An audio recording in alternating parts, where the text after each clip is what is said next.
Beautiful faces that I recognize. So I just want to say special welcome to two people. Tamara, welcome. Tamara's our brand manager in Action Factory, and Leslie is on here somewhere as well. Leslie, if you want to just say hello, she's also one of our trainers. Good morning, Les. Morning, everybody. Welcome. It's good to see all the faces and to meet all the new faces. Welcome, welcome, welcome.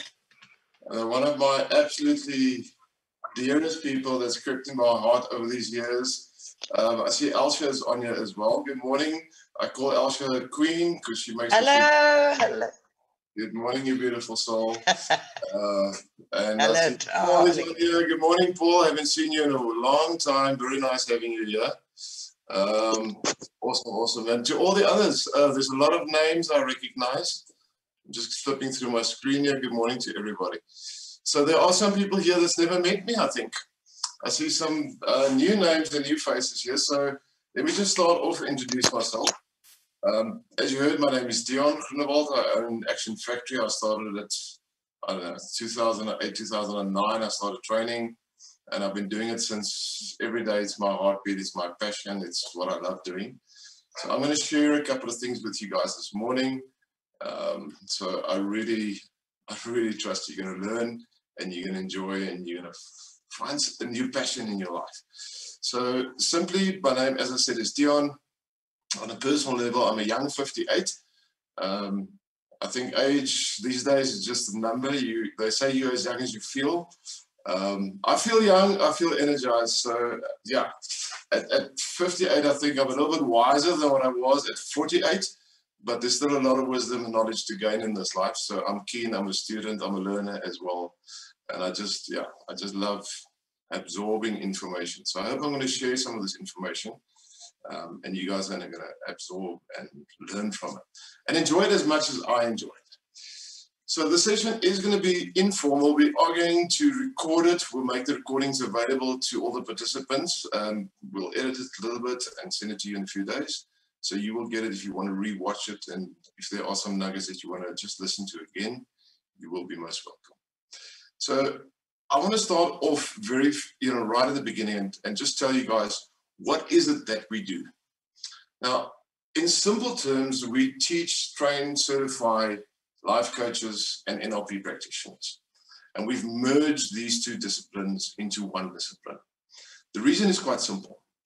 Because the coaching component of what we teach is very much based on the intellect, the logic mind, the analytical mind, the part of the brain that loves strategizing, that loves planning, that loves putting goal processes in place, and that loves the rewards of these achievements.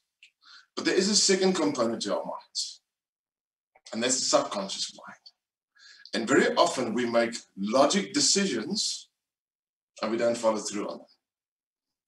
There's a different part of the brain that also makes decisions, and that's the subconscious. So the NLP component, NLP stands for Neuro-Linguistic Programming, the NLP component is focused on the subconscious mind. So why is there a need for that? Well, let's think about our own lives quickly for a moment. We all know exactly what we should be doing with our health. We know we should exercise. We know we should eat healthy foods. We know we should go for regular walks. We know we should sleep well. We know we should take care of our bodies because we've only got one body on this life, right?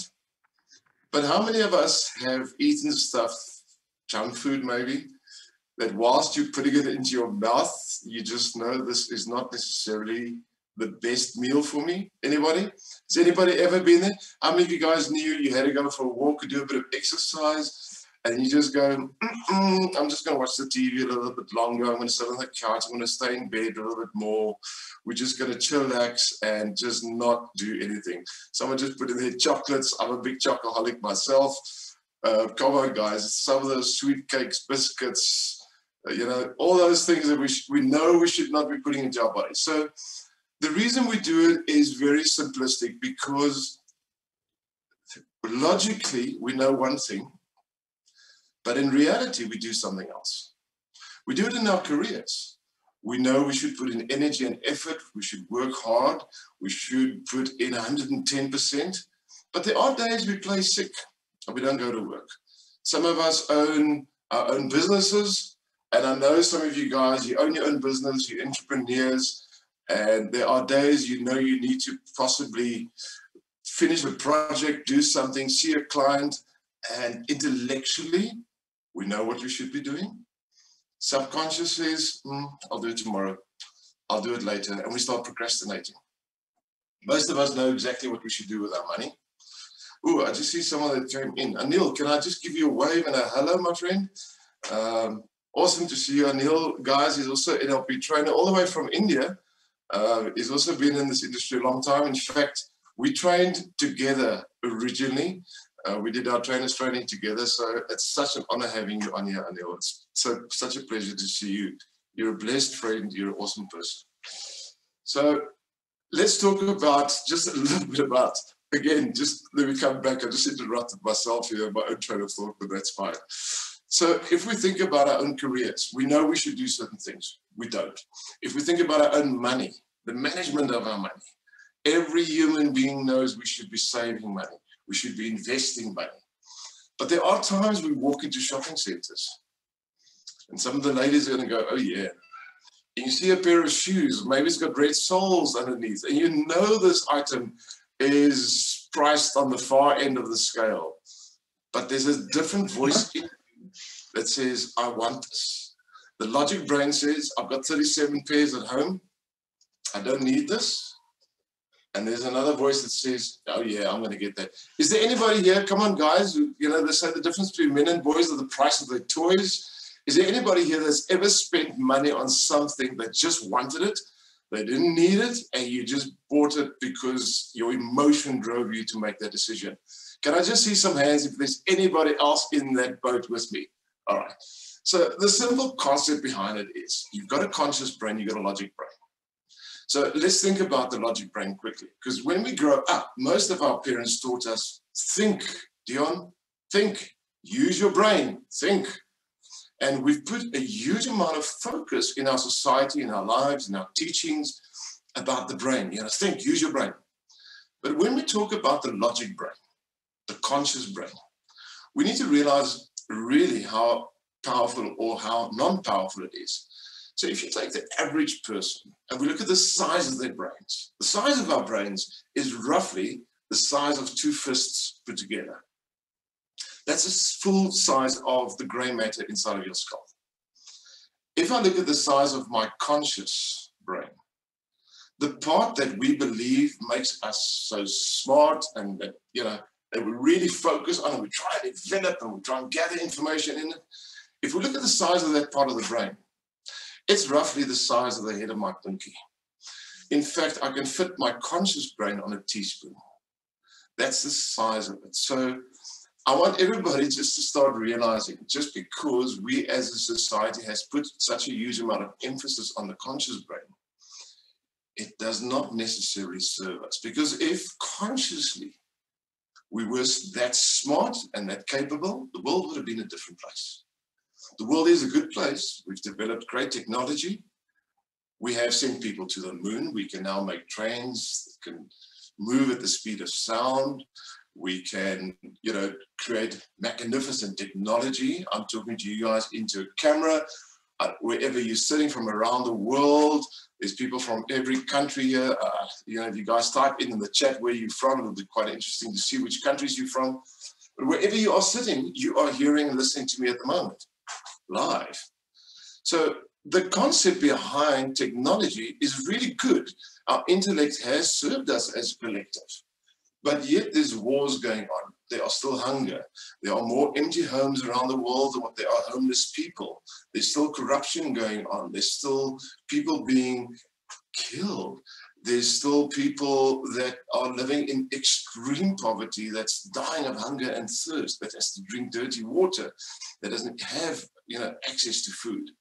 So if we as a society was as intellectually smart as we believed we are, the world would have been a different place.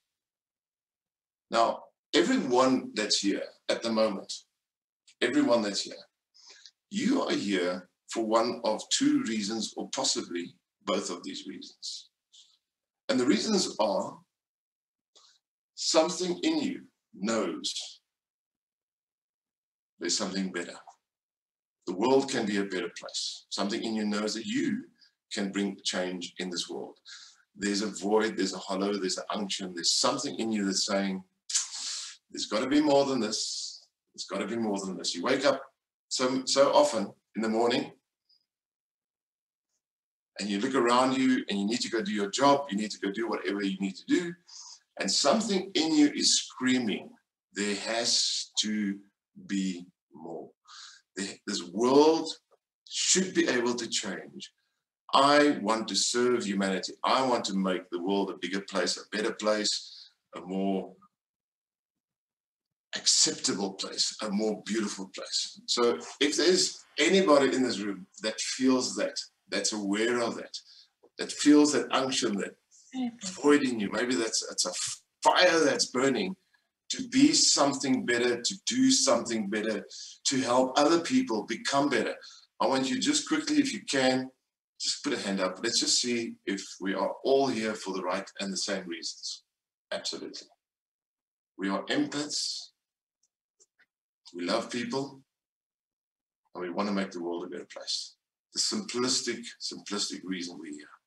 But to be able to do this, we need to first and foremost understand who we are, how we function, and what can we do to change? What can we do to become better versions of ourselves?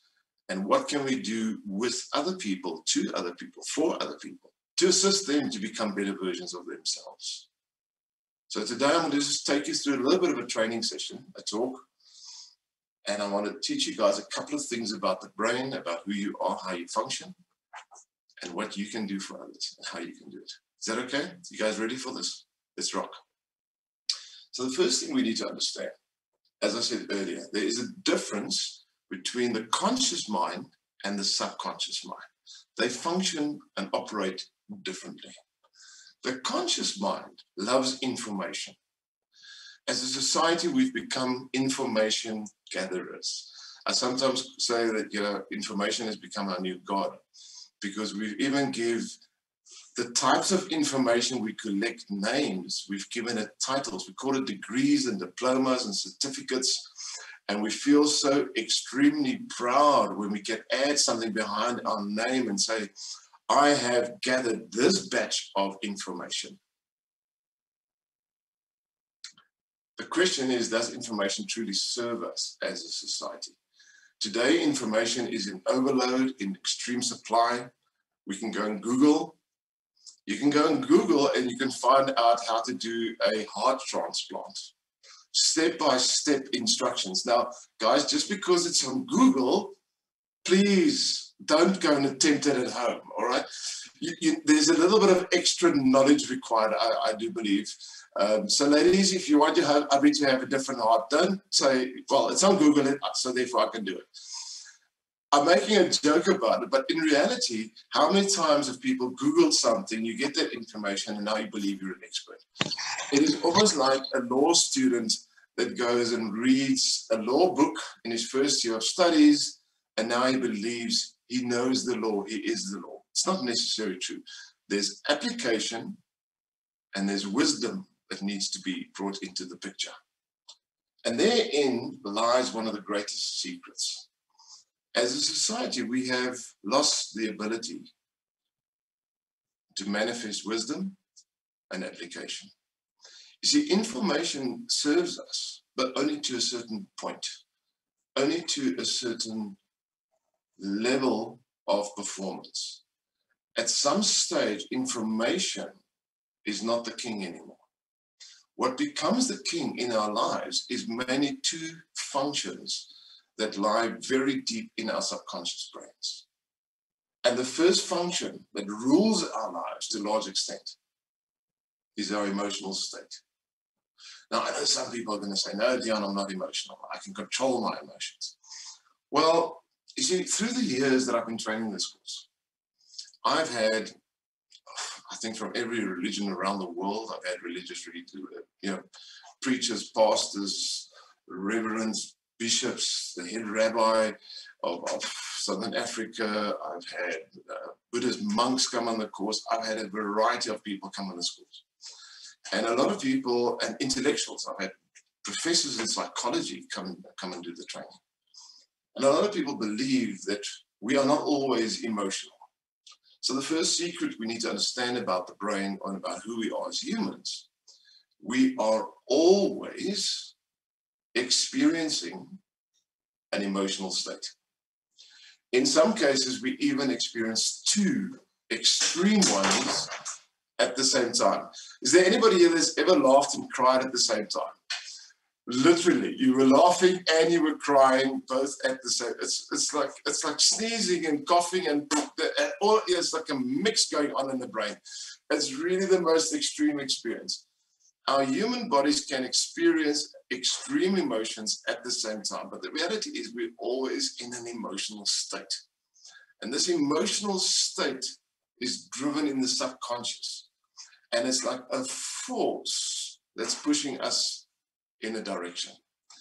Think of emotions as the wind that directs the sailboat. You might have the best sails up, you might be the best skipper in the world, you might have done the best training in how to sail, but the wind will have an impact and influence in how you sail and even where you sail to sometimes. It is something that's not completely in your control. You cannot replicate it completely. You cannot divert it purely on a whim. It's there, it is consistent. Now I'm going to teach you guys a little bit later today how you can actually start influencing it, but you cannot fully control it because your emotions is something that happens on a subconscious level and they pop up. I know there's times when I want to be extremely controlled.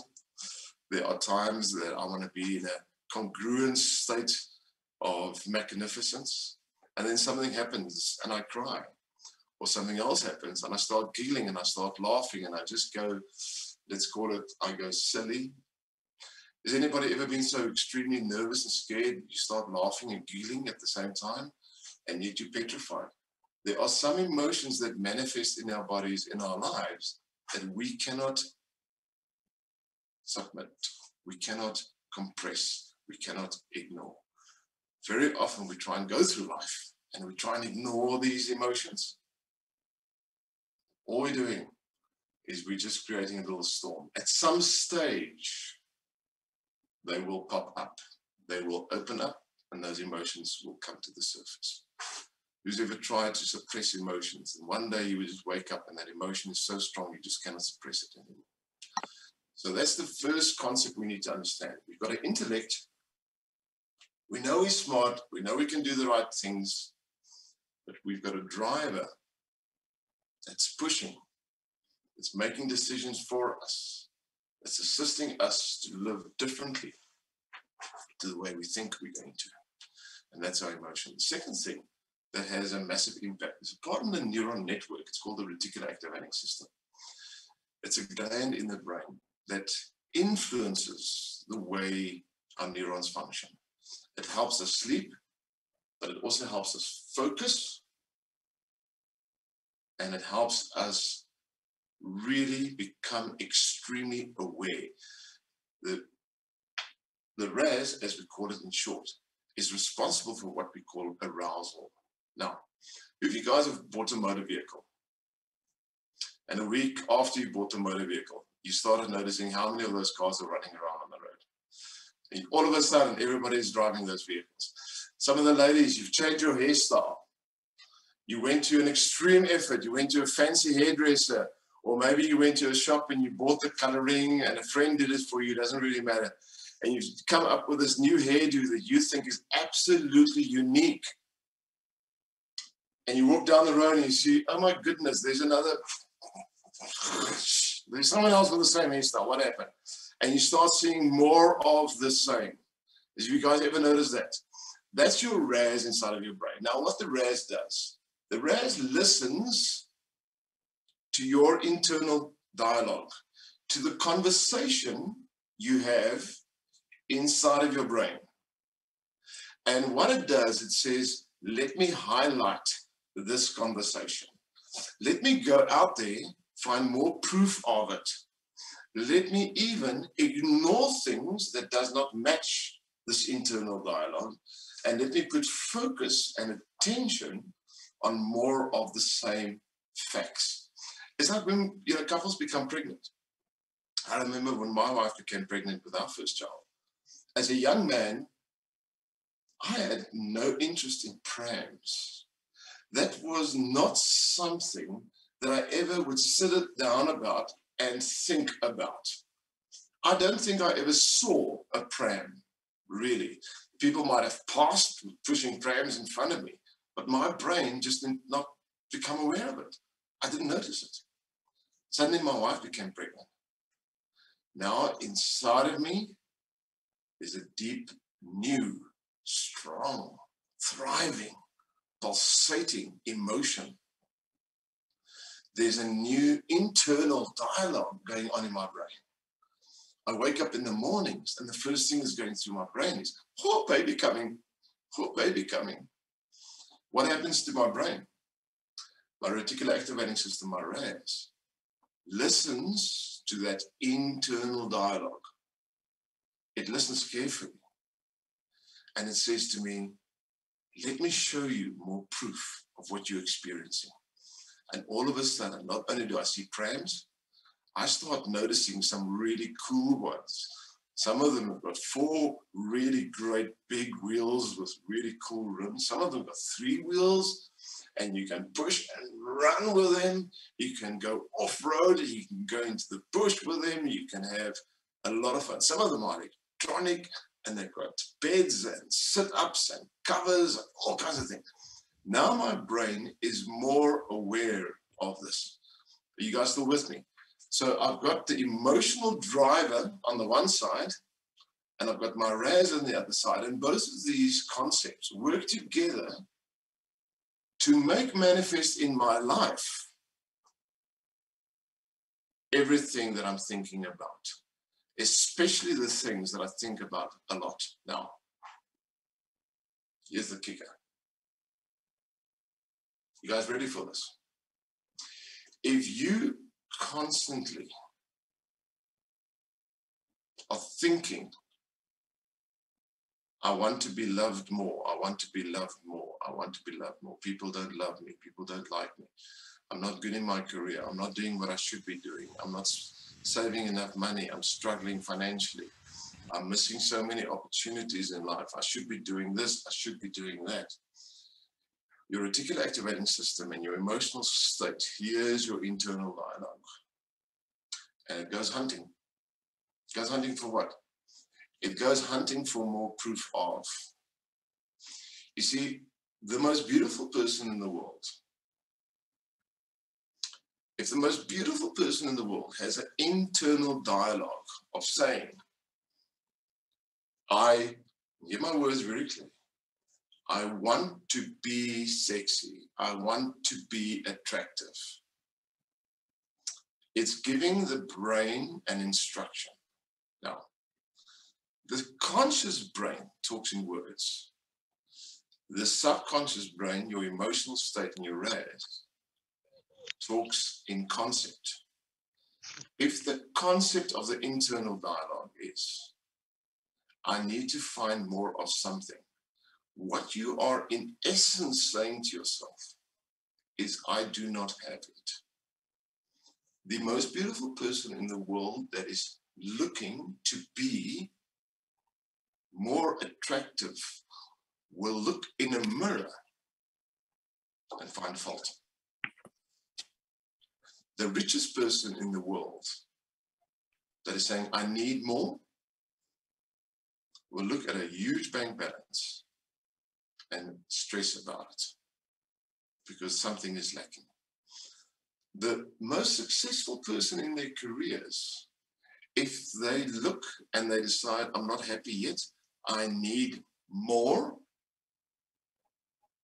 what you will find very often is the void, the gap, the shortfall. There's a wonderful concept that says, if you look for it and chase it, you cannot embrace it. So I want to make this concept extremely simplistic. I want to make this very simplistic. I love my pets.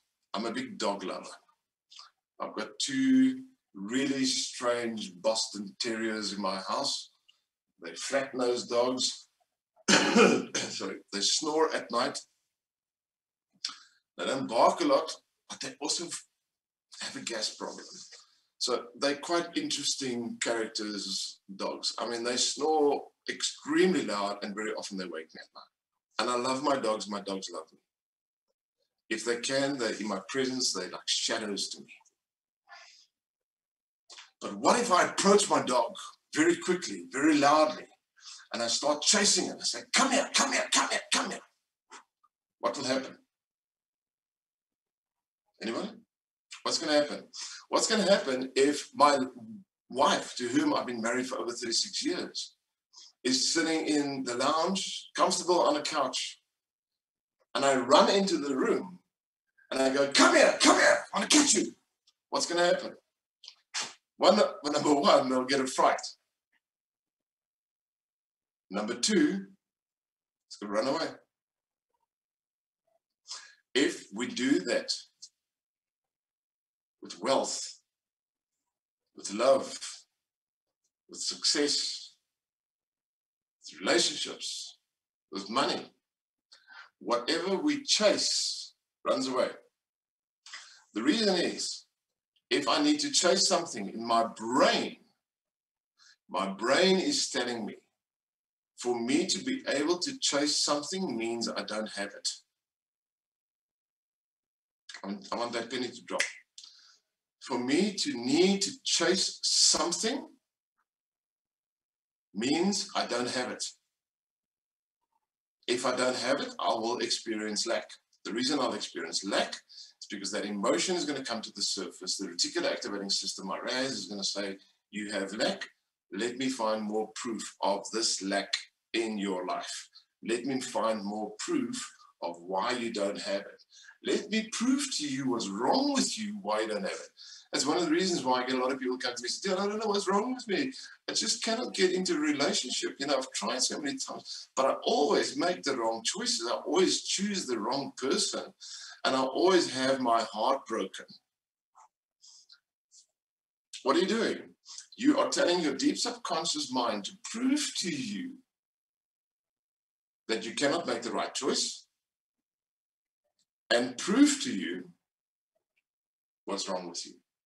So what your brain will do on a subconscious level, in your emotions, it will go hunting for facts.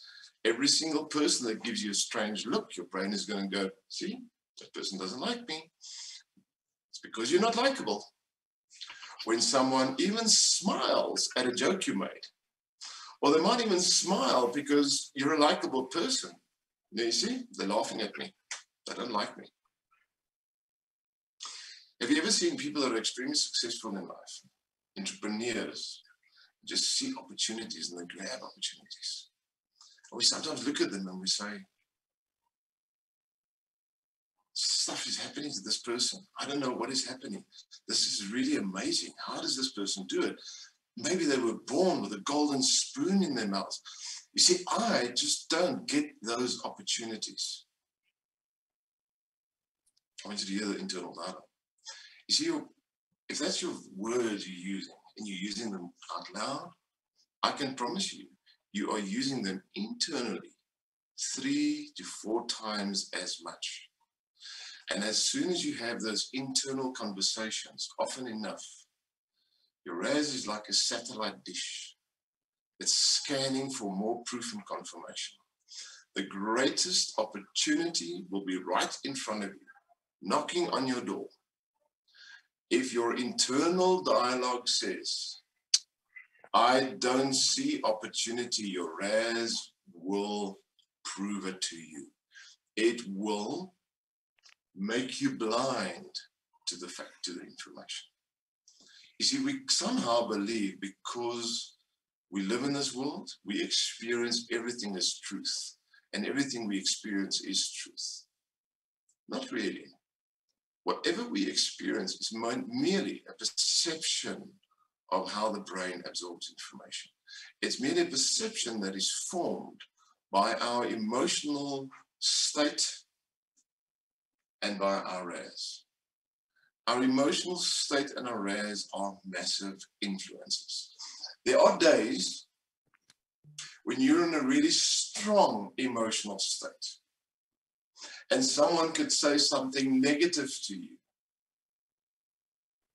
And you go, that's okay, I forgive you, I love you. And the core of you, because it's emotionally strong, is also emotionally intelligent at that moment. And it's like water on a duck's back. It does not affect you. There are days when your emotion is fragile and someone you love, someone you trust, someone you feel comfortable with would say something as simple as, you look pretty today. I will turn around and say, are you being sarcastic? What do you mean? What's wrong with me? Our emotional state influences our perception of reality. It is, to a large extent, the rudder where our ship goes. Does it make sense, guys? Are you learning? Are you grasping something? Now, the question is, can you control it? The answer is absolutely, absolutely. But we need to understand how. We need the practical ability to influence it. Now, think about it from a different angle.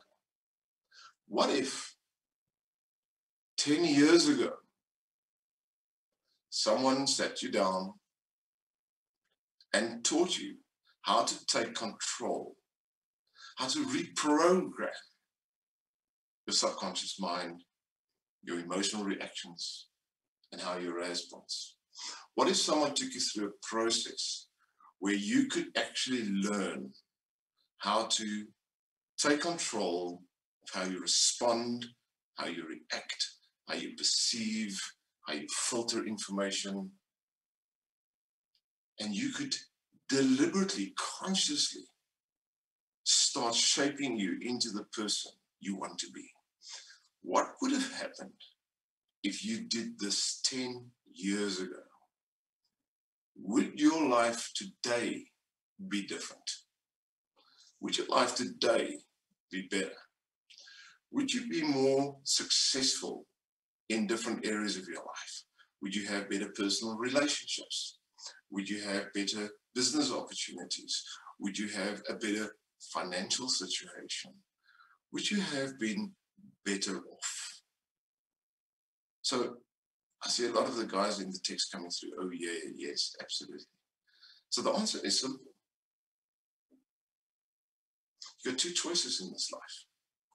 You see, we can either allow external events, things that are happening around us, to direct us, or we can actually start taking control of who we are. And we can start directing ourselves. Now, there's only one important fact around all of this, and that it's never too late to start. It's never too late to start.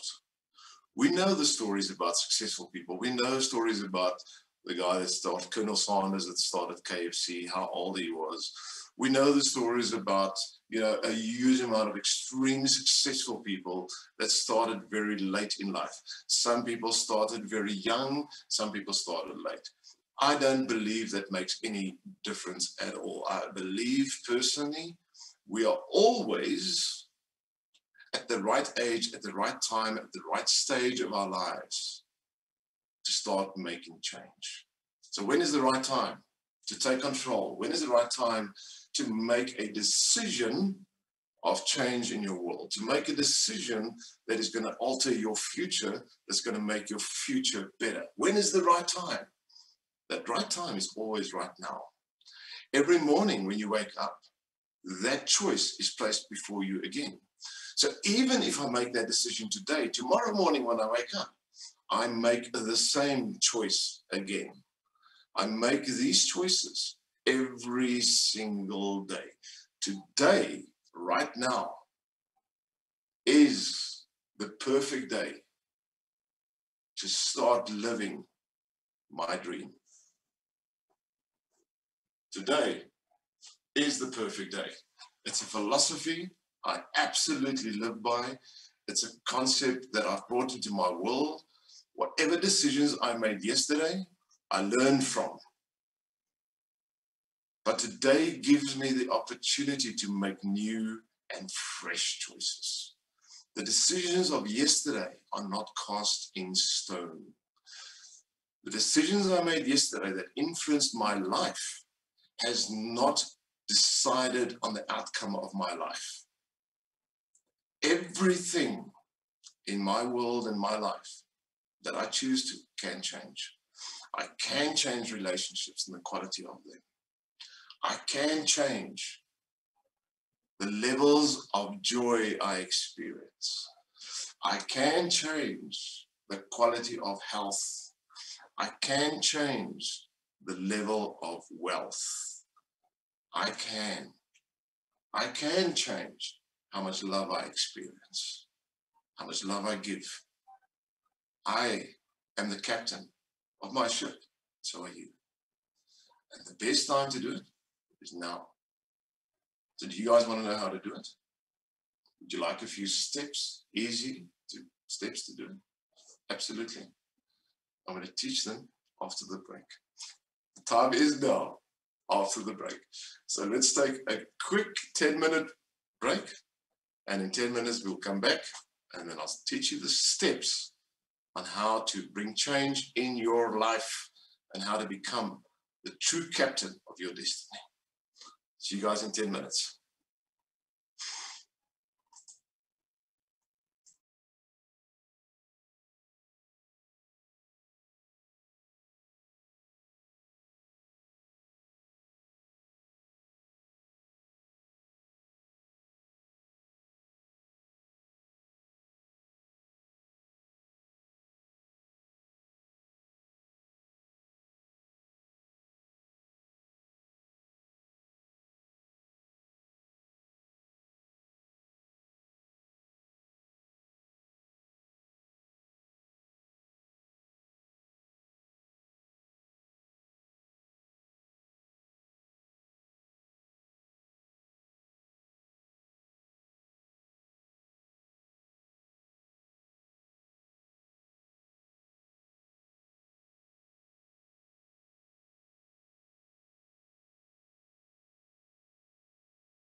Alrighty.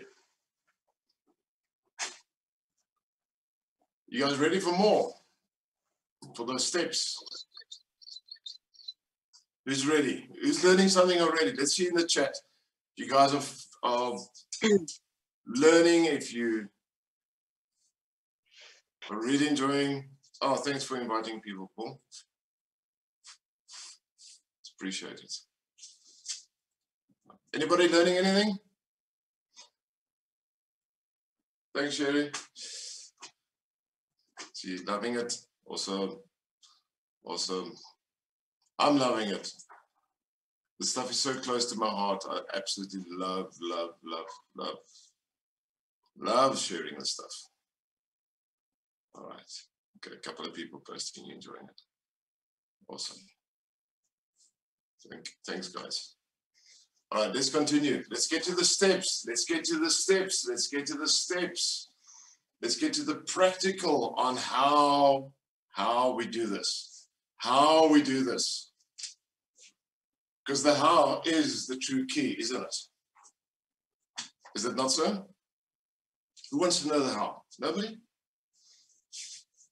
Come on. Oh, yes. All right. Let's start with the first step on the how. The very first step on the how is learn to dream more. Dream. Dream. Dream to an extreme level where you wake up in the middle of the night excited by your dream. So let me talk about dreaming quickly, because there's two types of dreams we have. The one type of dream is when we are dreaming that we're like Superman and we can fly. Now, that's the extreme fantasy dream. Please don't believe that that dream is necessarily real, because if you can try and jump off a 10-story building, you're only going to do it once and realize it was merely a dream that's not actual reality. So there is a fantasy dream. Some of us dream that we can walk through walls, or we dream the strangest things sometimes. So there is a fantasy world that we sometimes enter into, and strange things that we dream about. And they're fine, because the brain does that for self-entertainment. Sometimes our dreams are like watching a movie that we just enjoy watching. It gives us some kind of a pleasure. And the subconscious mind conjures up these magnificent dreams. But there's a second type of dream. And this is the dream that I really want to focus on a little bit and talk to you guys about. The second type of dream is a deep subconscious dream. It is your subconscious mind trying to talk to you. The way to identify these dreams is they recur often. They happen not only when you're asleep, but they happen when you're awake. They happen when you put your head on the pillow at night and you're busy falling asleep, and your brain starts going, coming up with brilliant ideas, concepts, magnificent, hairy, scary, audacious things that you want to do in this life. You wake up at 3 o'clock in the morning with a stirring inside of you, because your brain woke you up because it's dreaming about something you want to achieve in your life. Dream more. Dream more.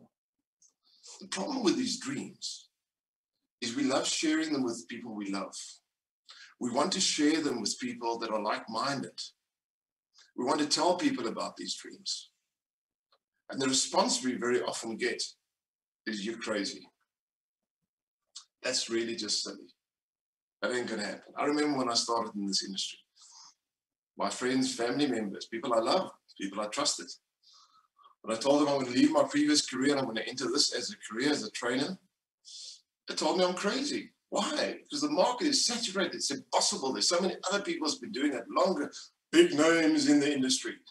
There's no way you're going to make a success out of it. Well, today in my country, Action Factory is the #1 brand. We have trained in the time, I've lost count. We know it's over 1,500 people we've certified already. But I've trained, I don't know how many thousands of people. We've had students already from 127 countries. extreme success. Because I dreamed. There's a beautiful story written by a philosopher, Plato. And I want to tell you guys a story. It's a story about a group of slaves that were held in a cave. And the slave masters tied them down. For generations, these slaves were tied down in the caves. And the only thing that they could experience, that they could see, was what was in front of them. And that was the wall of the cave. But behind them, the slave masters lived, made fires, were active. And this activity threw a shadow on the wall. Now, I've got a little bit of a shadow on the back wall, and I don't know if you guys played hand puppets when you were small and made butterflies and all kinds of things from shadows. But imagine for generations and generations, these slaves are tied down, and all they're looking at are these shadows on the wall. Cast on the wall by the activity and the real active lives of the slave masters behind them, living and moving in these caves. And one day, one of these slaves breaks out from his chains, comes loose, and he turns his head. Now imagine for a moment that experience. For your entire existence and all the generations before you, all you've seen was shadows on a wall. Now you see the actual reality. You see your slave masters, you see fire, you see movement, you see activity. And this slave starts moving around in the cave. And in the distance, he sees an extremely bright light. And this light is blinding him and he can hardly see, and he stumbles and he falls, and he's got blood running from his forehead and spit coming out of his mouth. But he eventually makes it to the mouth of this cave, because that's what created this bright light, is the mouth. And he looks out. To his left, he sees a beautiful ocean with waves, boats, birds in the sky. What an epiphany. What a revelation. What an awakening. Can you imagine that feeling in his soul when he saw that? To his right, he saw mountains with snow-capped tips on the mountains. Beautiful view. In front of him, there was a forest with a little village. There was a market, people pushing carts, dogs barking, smoke coming out of chimneys, children playing in the streets. Life, the fullness of life. And with this new awareness, this new epiphany, and a waking up to true life, to a true reality, the slave is inspired. The slave realizes him breaking free from the chains has given him one of the greatest opportunities. It's given him the opportunity to realize reality. Excited by this, he starts moving back into the cave. He wants to go and free his brothers and sisters, the other slaves. And he gets to them. But in the process from going from the mouth where the light was, back into the dark cave, he falls again, and he's got blood coming. He's got snot coming out of his nose, spit running down his side of his mouth. I mean, it looks terrible. But he makes it to his brothers and sisters, and he starts sharing with extreme enthusiasm and passion his new awareness, this new life, the greater, true reality of what he's experienced. The other slaves look at him and say, "You're insane. You must be mad. You're delusional. Look at you. You can't even stand up straight. We know what reality is. We've been staring at it for generations." The reason I tell this story is quite simple. See, when you dream, you're looking out of the mouth of your cave. What you do is you look into your reality. You see your potential. You see the possibility of your life. You see all the amazing things that you can experience. That dream was given to you. It was not given to your family, your loved one, your friends, your competition, your peers, or anybody else on this planet. It was given to you. And the reason your brain is continuously repeating that dream is because it's knocking on your door and it's saying to you, it's time to step into it. it's time to start taking action on it. The reason your brain is constantly repeating it, because these thoughts are lying in your subconscious. Your subconscious is massive, it's smart, it's genius. It understands, it comprehends on a level that your conscious brain cannot. Because the conscious brain is the size of the tip of my pinky. The subconscious brain is massive, capable. The dream was given to you. When you're going to explain it to those that you love, because you're enthused, you're excited, you're passionate by it, you're driven by this potential achievement. Someone's got their mics on. Can you guys just switch your mics off, please? Co-host can help me mute.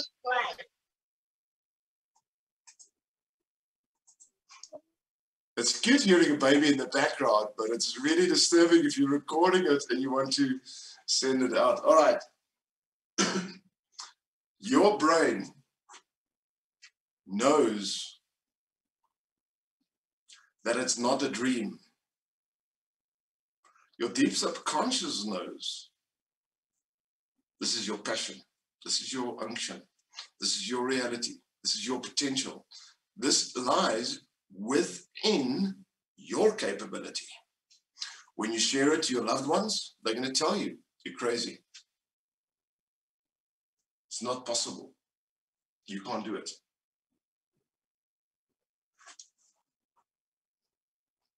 It wasn't given to them.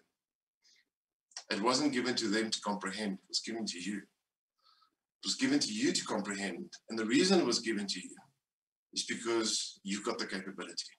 You see, your brain will not, and the subconscious brain, will not entertain that dream for a period of time if it does not have the strategy and the structure on how to achieve it. Your brain would not entertain that dream if to your deep subconscious brain, you were not capable of achieving it.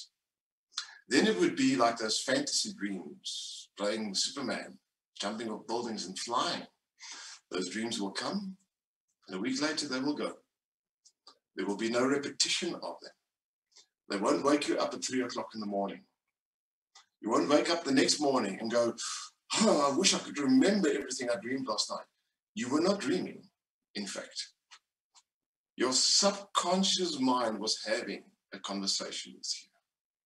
And it was saying to you, step up, wake up, start, do, live, leave this cave, leave these shadows, leave this reality that to other people is satisfactory.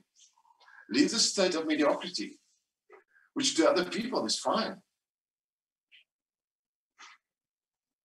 Have you ever looked at people you love that's got a lot of capability and they just float gently through life? Ever seen them?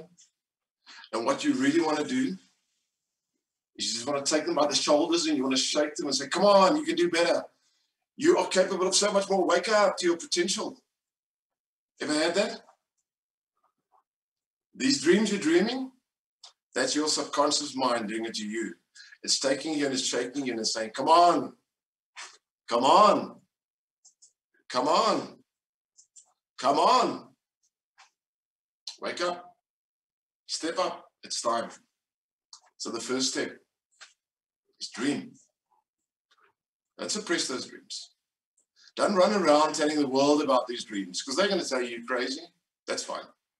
Keep it to yourself sometimes. See, the only difference between crazy and genius is the results and the outcomes.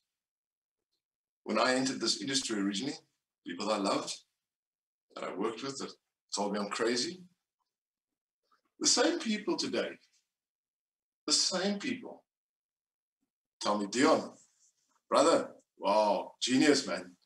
You saw the opportunity, you saw the gap, and you took it, you went for it. What courage, and that was amazing. You genius, genius, genius. Same people told me 10 years, 15 years ago, you're missing it. You're not going to make it. You're crazy. The difference between crazy and genius lies in the results. So dreaming obviously is not enough. There's got to be more. But that's the first step. Realize and awaken to your dreams. Those big, hairy, scary, magnificent, audacious dreams. Start writing them down. Write them down when you wake up in the morning. Have a pen and paper next to your bed. Start writing them down. Define them. Make them smart, simple, measurable, achievable, realistic, and time-bound. Write them down. Put them on paper. The moment we start writing them down, we're putting them on paper. What we're doing is we're starting to structure it. We're starting to give it specifics. We create clarity. But one of the most important things we do is when we start writing it down, is we start stimulating internal hope. Now we need to understand what internal hope is. Hope is an emotion that lives in the future. Fear is also an emotion, but it lives in the past. You see, fear can only be based on something that you are worried about from your past that might reoccur in your future. Hope is something that lives in your future, and it draws on the past, but as an empowerment. Hope is a magnificent gift you could give yourself, because hope means there's something better in the future. Hope is the carrot in front of the donkey that keeps it moving.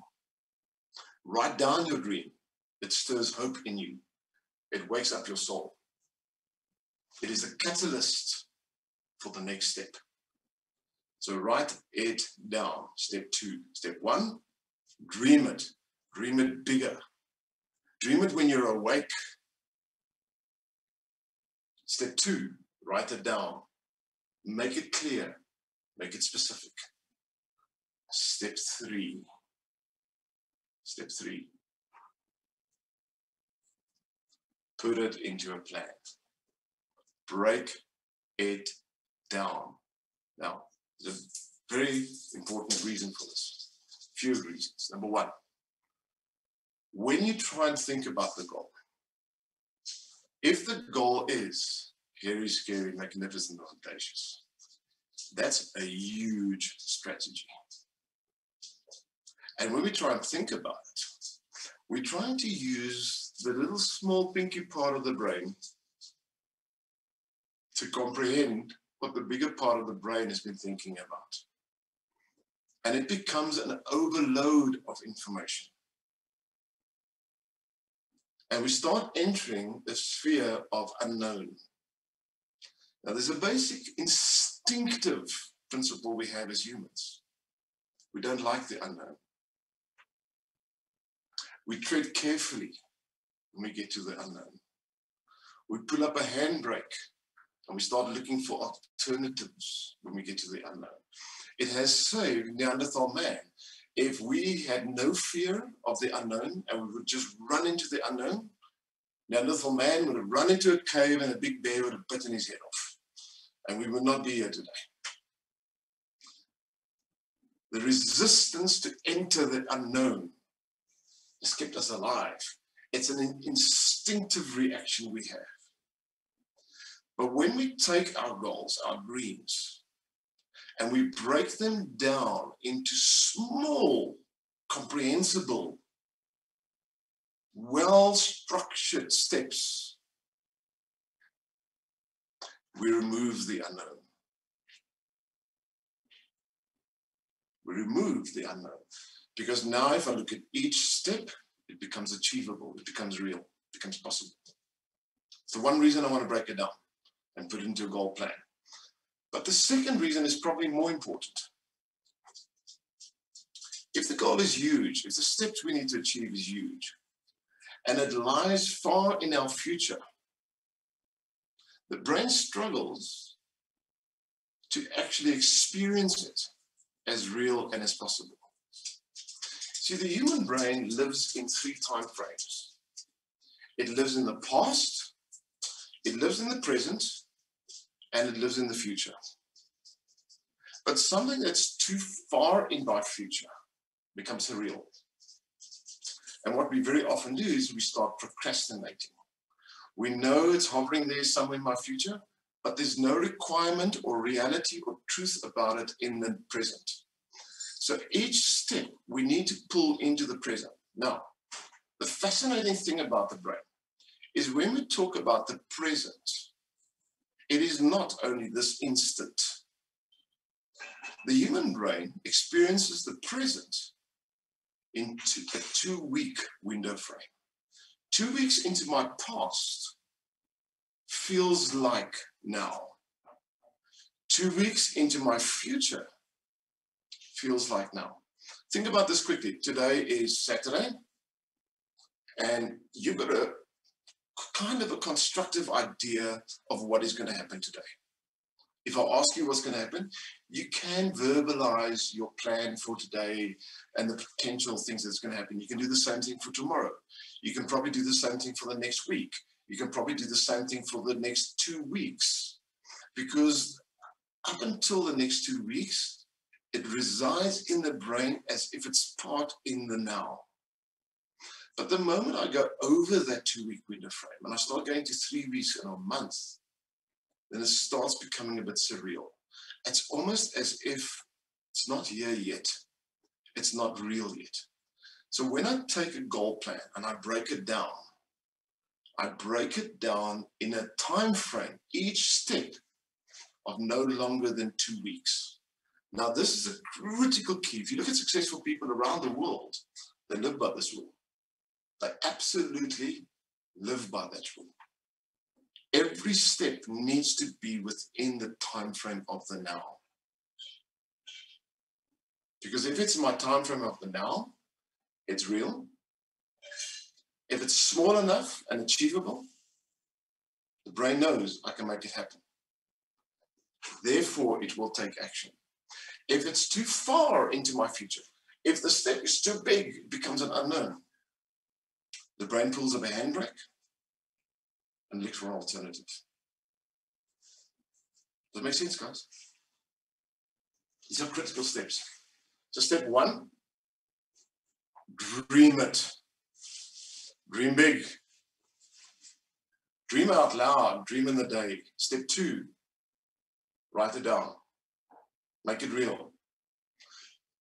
Write it down to give yourself clarity. Write it down so you can go back and read it again. Write it down so you can remind yourself of it every single day. Number 3, put it into a strategy and a structure. Give it a plan. How long? Small, achievable steps, no further than 2 weeks apart. Now, I want you to think about this quickly for a reason. This, as I said, successful people do this religiously, but there's a reason for it, why they do it. You see, if you plan your strategy and you've got small steps that are a week or 2 weeks separated from each other, and you complete those steps every week or 2 weeks, you know what you're doing to your brain? You are teaching your brain that you're an achiever. See, the society we live in loves to measure us, loves hitting us with sticks, loves to criticize. If you're working for a company, you know what I'm talking about. Even when you go for performance reviews, we fear it. If we have to do some kind of a measure of our performance, we fear it. We fear it for a simple reason, because we're petrified people are going to show what we did wrong. And what that does, it creates in us a hesitation to try, a hesitation to step up to the next level and do something better. It's a fear. It's a fear that we might be discouraged, that we might be embarrassed. But if we keep on every week or 2 weeks of our lives, achieve a step, and we celebrate it, and we go, yeah, Go dance a little bit. Scream, laugh. Treat yourself to a bubble bath or a beautiful chocolate, or listen to your favorite song and you celebrate it. You say, I've achieved. And you keep doing it every week, every 2 weeks, every week, every 2 weeks, every week, every 2 weeks. Over the next 2 years of your life, your deep subconscious brain is going to start screaming, I'm an achiever. Every single time from then onwards, when a challenge is put before you, something in you is going to get excited. Because you know you're an achiever and you can. You know that you're going to celebrate it. There's a reward. There's something positive in this for me. And you're going to do it with an extreme enthusiasm and passion. Have you ever watched successful people when you give them a challenge, when you give them something to achieve? Have you noticed they get excited? They get excited not because they are different, better. They get excited because they've taught their subconscious brain to recognize regular achievements in their lives and to celebrate it. Does it make sense, guys? If your strategy to achieve that magnificent dream in your life is going to take you 5 years, I want you to realize if you celebrate achievement in the next step and the next step and the next step and the next step and the next step every week, every 2 weeks, you're going to accelerate that time frame. And you will notice that it's going to shrink. You're going to achieve it sooner than what you thought you might. Because the more we start to achieve and recognize achievement, the more we want it. It becomes an addiction. So a huge amount of people believe it is only when you get to the end that you need to celebrate. So I want to tell you a quick story. There's a mountain in this world called Kilimanjaro. Another high mountain is Everest. Now, I've known a few people that's climbed Mount Everest. And when the rest of us that has not climbed Mount Everest, when we think about it, what we see is the guy standing on the top. And he's going, hey, I made it. The reality is it takes the average person from the day they make the decision that they're going to climb Mount Everest. It takes them anything between 2 and 3 years of preparation, planning, training, going through a process, booking everything, arriving at the foot of the mountain, going up to the base camp, progressively and slowly going up to the mountain, right to the peak. But here's the secret. On average, they only spend 3 minutes on the peak. And now they start the journey down. If your life is based on only celebrating and being happy when you get to the tip of the mountain, your life's going to be a struggle. You see, what is important is to realize that from the moment we make the decision, the journey, the preparation, the training, the arriving at the base camp, all of these processes and steps should be recognized and celebrated, because that's the journey of life. You've often heard people say life is not a destination, it is a journey. It is only when we start to realize that we can make this journey more successful by celebrating every week, 2 weeks, every step of the way. Not wait until we get to the tip of the mountain. You see, even when we go down the other side of the mountain back to the base camp, every step of the way is an achievement. Every step of the way is a celebration. Is the one at the tip of the mountain a bigger celebration? Absolutely. Absolutely. But I would much rather go through my life celebrating achievements every week than have to wait 2 years and only celebrate for 3 minutes. How miserable will my life be if I have to do it? I remember when I did my training, there was one of the original trainers in our industry is Richard Bandler. And he had a saying that when I heard it the first time, it just hit me between the eyes. And the saying is quite simple. You get born here, you're going to die here. How much pleasure can you handle in between? How much fun can you have? How much can you celebrate? See, for many of us, we have the singular concept we believe we need to achieve. And we spend most of our lives in misery trying to achieve it. Instead of realizing, let's break it down, let's make it small steps. Let's start enjoying the journey. Let's start achieving as we go. It is not just the final destination. It is the path towards the final destination. If we start to realize how to start really to celebrate these, our life will change, because we're reprogramming our minds from a defeatist brain to an achiever brain. Again, I'm going to ask this question. What if 5 years ago, every week of your life, you started celebrating some kind of an achievement? Where would you have been today? Would your life have been different? Would you have a high level of confidence? Would you have more courage? Would you be prepared to do even greater things? Of course. Absolutely. So again, I want to ask this question. When's the best time to change? When's the best time to start? When's the best time to start? Come on, guys. Oh, yes. Right now. Right now. Take your dream, write it down. Put it into a strategy, a plan.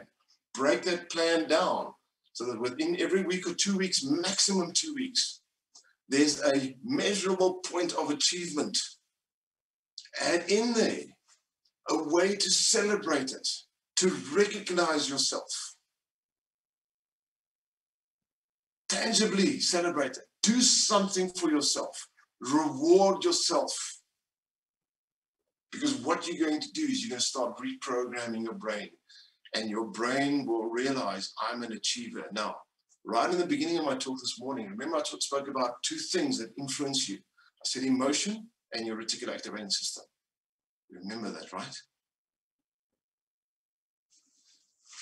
Would you like an emotional state of an achiever? Would you like an emotional state of celebration? Would you like your reticular activating system that Raza spoke about to constantly being alerted to success, achievement, and opportunities? Everybody here said yes originally, yes? This is how we do it. This is how we do it. This is how we do it. Break it down. Start celebrating every week. You see, your subconscious brain works like a computer program. Your conscious brain and your behavior is the programmer. You got two choices in this world. You can allow social media, TV programs, politicians, the people that don't like you, negative events that happen, cause pain in your life. You can allow them to program your subconscious. It's your choice. Or you can make a conscious decision. Take massive steps of change and start reprogramming your subconscious. To what? To the person you know you can be, the achiever. I don't believe people were born mediocre. I believe every single person in this world is magnificent, talented, gifted, and capable of great achievements. We all have our uniqueness, thank goodness for that. We all have our true capabilities. We all have talents. We all have gifts. We need to start stepping up and acting accordingly. Because if we do, not only will we as humans experience a better life, but we will make this world a better place. Our greatness, our achievements, our successes inspire others to do the same. Sitting on a couch, watching TV the whole day, doing nothing, growing fat, old and ugly, is not inspirational. It won't change the world. It won't get anybody to get off the couch. Stepping up and doing great things inspires. It's the catalyst for change. People look at you and say, well, if he can do it, so can I. Yep. You want to bring change to this world? You want to make the world a better place? As I asked right at the beginning of the session, you're here for two reasons. You want to make the world a better place, and you know there's something in you. A void, an unction, a calling, burning, whatever it is. There's your steps. Now, there's more. There's more. Once you've got the plan,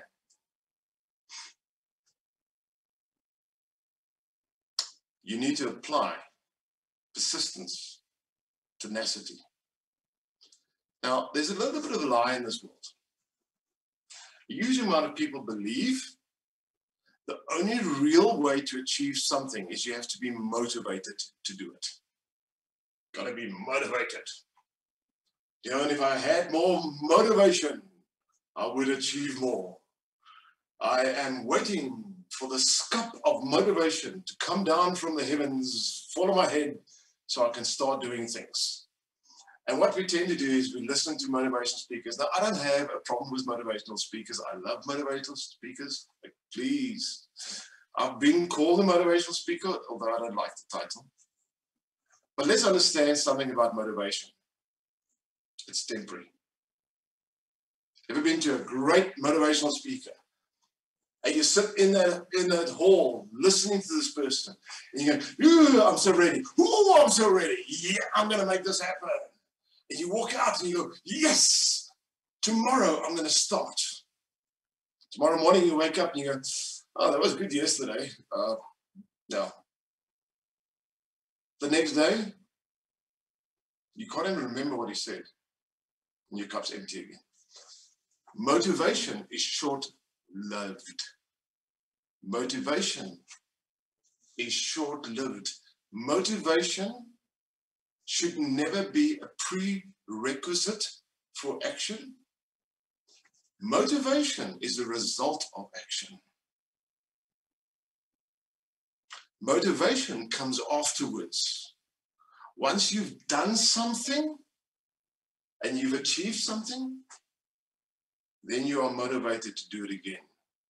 Motivation is only a requirement for repetition, not initial action. Courage is the requirement. Courage is the requirement. Yes, but Johan, I feel petrified. Great.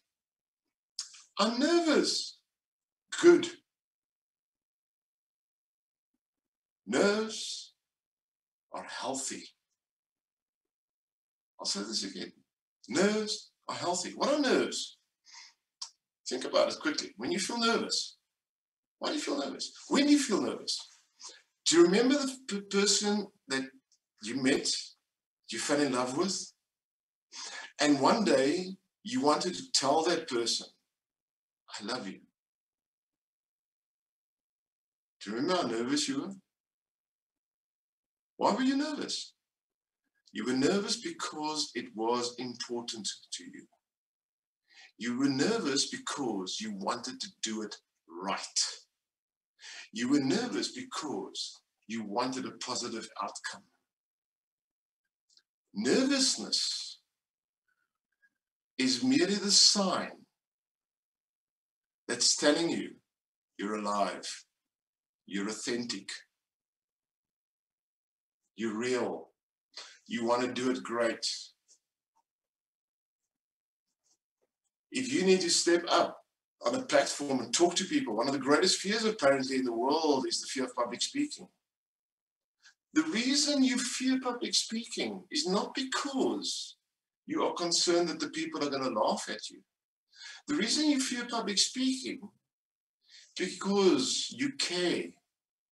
You want to get a great message across. You want to ensure. Your nerves is the one thing in your life that's proving to you that you're authentic, that you're real, and that you're alive.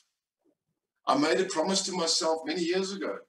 If I need to speak on any platform, in front of any group, teach anything, and I don't have a certain level of nerves, I need to stop doing what I'm doing, because then something is wrong. If I feel no nerves whatsoever, I've got a massive ego. Then I'm doing it from the wrong platform. Then I'm doing it from ego, because I think I'm that good. Nerves keep you real. Embrace them. The next time you feel a little bit nervous before you need to do something, celebrate it.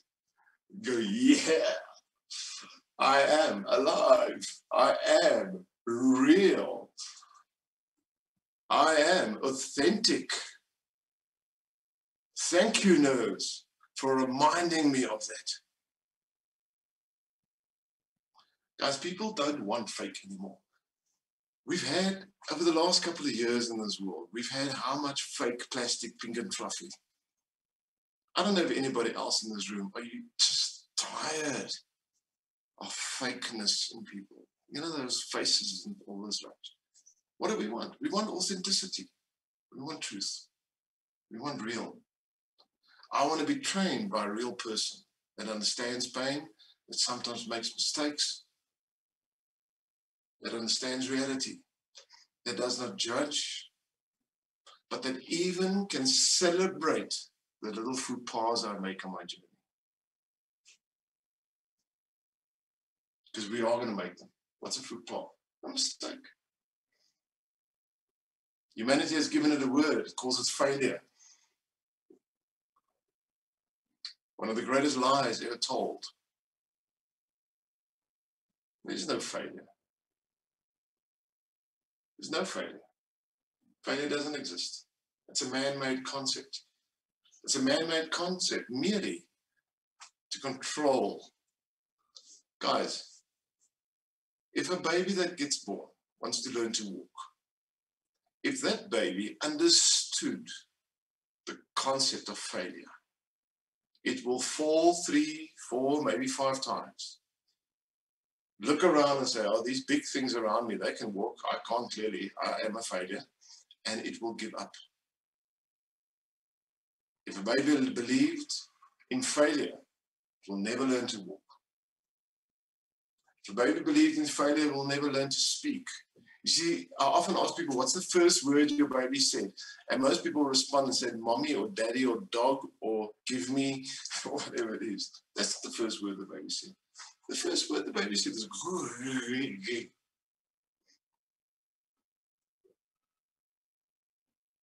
But you didn't understand it.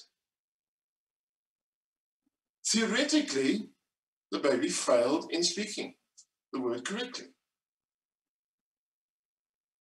If the baby knew it failed, it would only try so many times and give up. See, at some stage in our lives, someone has to take us, sit us down in a chair and say, let me explain the concept of failure to you. Failure is a man-made principle. It does not exist in reality. The only thing that does exist is feedback learning. See, every time we have an experience, it teaches us something. It's strange how we decide which ones we're going to entertain and which ones we're not. I heard something the other day and really, I loved it when I heard it. It's a story about a brother and a sister. So the brother goes to the sister and he tells the sister a joke and she laughs. It's a funny joke. She really laughs. So the next day, he goes to her and he tells her the same joke. She laughs again, but not as much. The next day, he goes to her and he tells her the same joke. She just giggles a little bit. The next day, he tells her the same joke. She gets a bit of a smirk. And he keeps doing this. At some stage, she stops laughing.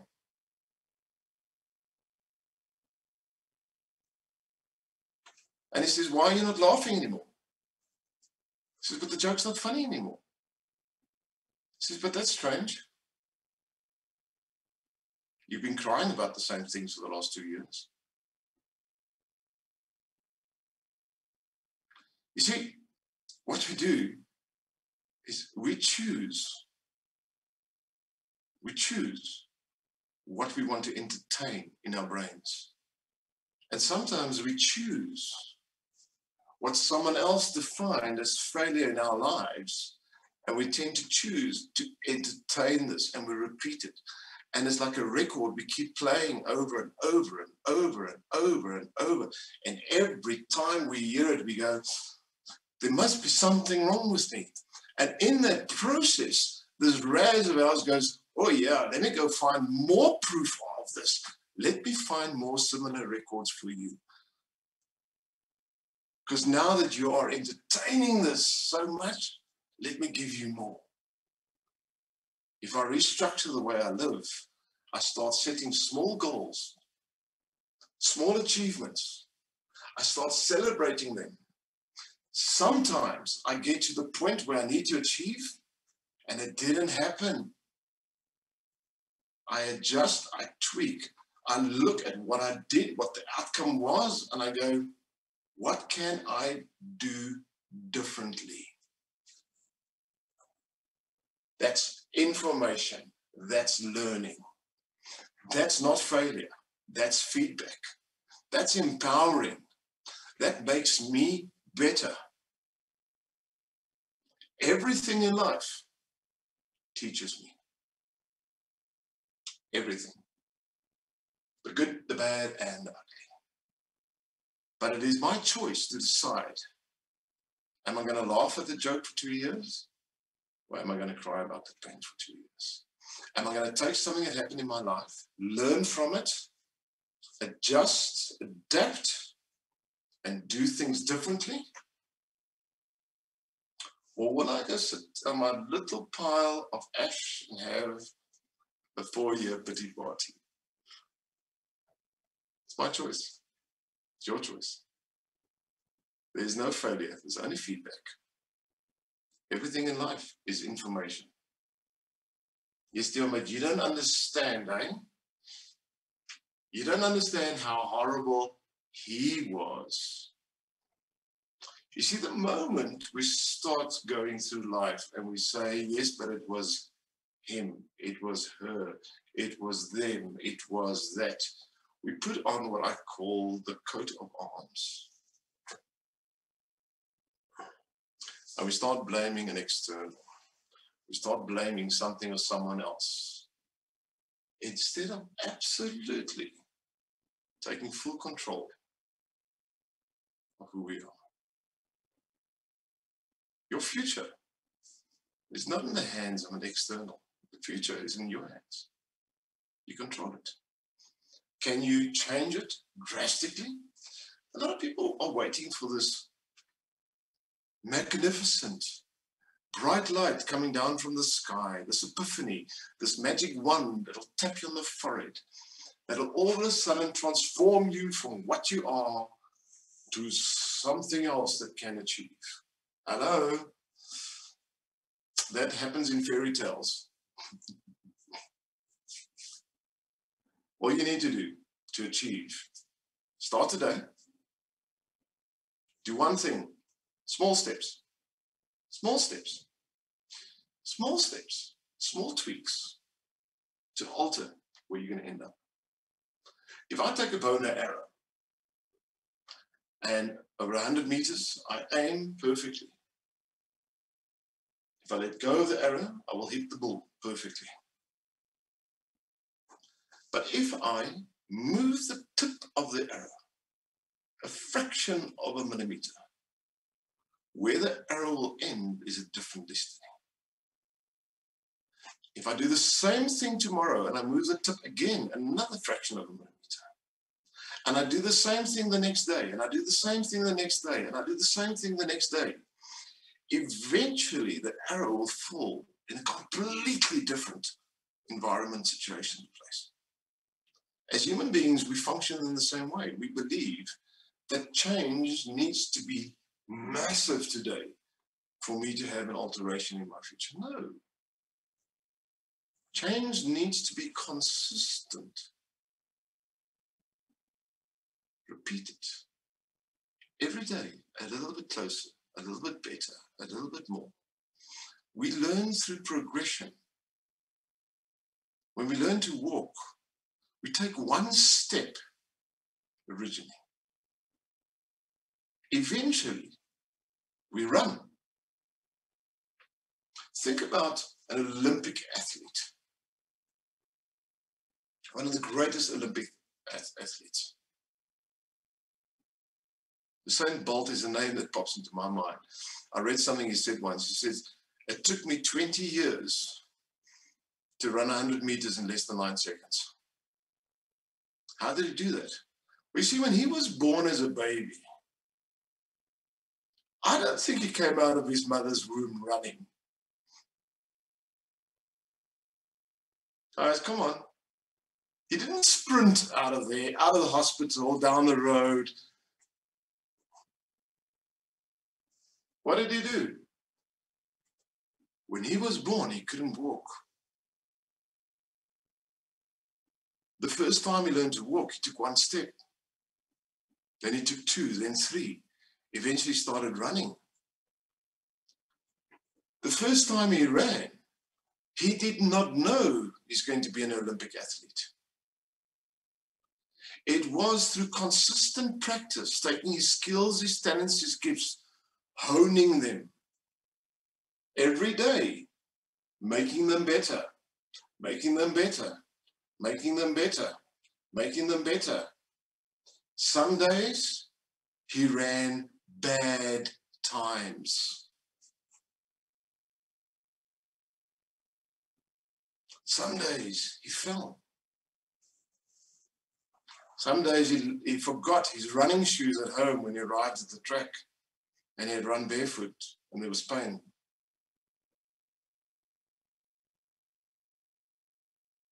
He was not born an Olympic athlete, but the talent and the capability was resident inside of him, and he dreamed about it.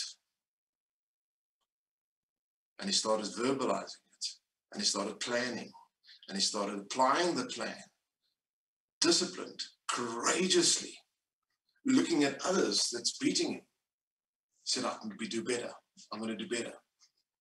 The first race he ran, he did not come first. If he took that as a failure, he would have stopped practicing. Excellence, achievement, magnificence means you're going to come second sometimes. You're going to forget your running shoes at home sometimes. You're going to fall sometimes. But you learn from it, don't you? We learn from it. We learn from it. We become better. We become better. We become better. Life is a journey of small steps. Every step we take is better, further, longer, faster than the previous one. That's life. But the critical thing is to enjoy those steps, to realize it is not that one time when you're going to run 100 meters under 9 seconds that becomes the final moment of your life. Every day in the journey to that point, and every day from there onwards, is part of the same journey and should be celebrated, enjoyed, measured, and utilized to make you the real person you can be. Does it make sense, guys? I really hope you're learning something. I trust you are. That's not the final step. There's a few more. So we're going to take a quick 10-minute break, 10 minutes. I'm going to come back and I'm going to give you the last couple of steps, And then we're going to open the platform for questions and answers, because I know some of you guys are sitting there and you've got this voice in the back of your head that's saying, yeah, but Dion, hold on, I'm struggling with this part. So I want to open up this platform and give you guys the opportunity to start asking me questions. I'm going to do my best to answer them. But I want to teach you guys the last few steps before we do that. So quick 10-minute break. I'll see you guys in 10.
Let's see who's back.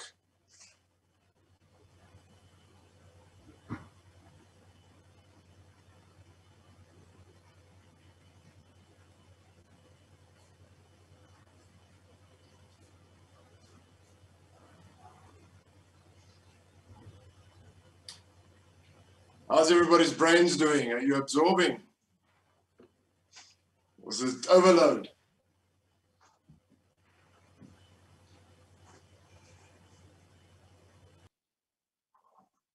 Oh, thanks, Paul. The comment. How you guys? Let's get some comments going on here, guys, in the chat. Are you guys learning? Is it sinking in? Are you getting something from it? Are you going to be a better person tomorrow because of it? That's the main question.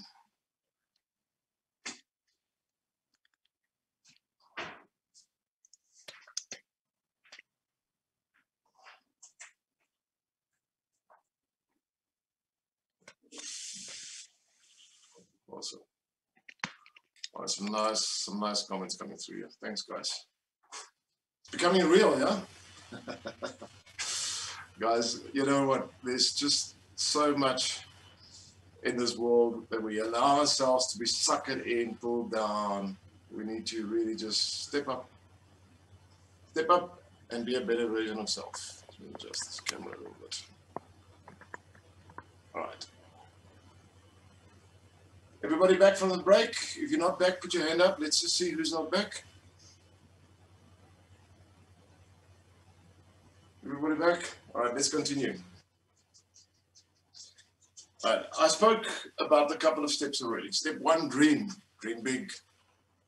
Dream enormous. Dream as big as you possibly can. Step 2, write it down. Write it down. The moment I start writing things down, there's a certain level of commitment to it. Write it down. Keep a journal. Step 3, put into a plan. A well-structured, achievable, realistic plan. Something that can really, really work. Persistence. Discipline. Courage. Forget about motivation. Motivation comes afterwards. Courage and tenacity and discipline. Persistence. It's the key to success. Just do it. Start taking action is the next step. Now, there's a reason the company name is Action Factory. There's a principle I believe in, and that is that action creates motion. You see, if you're standing still and you want to move from here to there, even though you know intellectually how to walk, you're not yet walking. You're not moving. Even if you pick up your one leg, start swinging it, you're still not walking. You need that little bit of a momentum to start getting you to walk. But have you noticed that when you put your first foot down, when you start walking, the second foot flows quite easily. It's almost as if the moment I start taking action, the momentum carries me on. Action creates motion. Take the first step. The second step is easier. The third step becomes easier.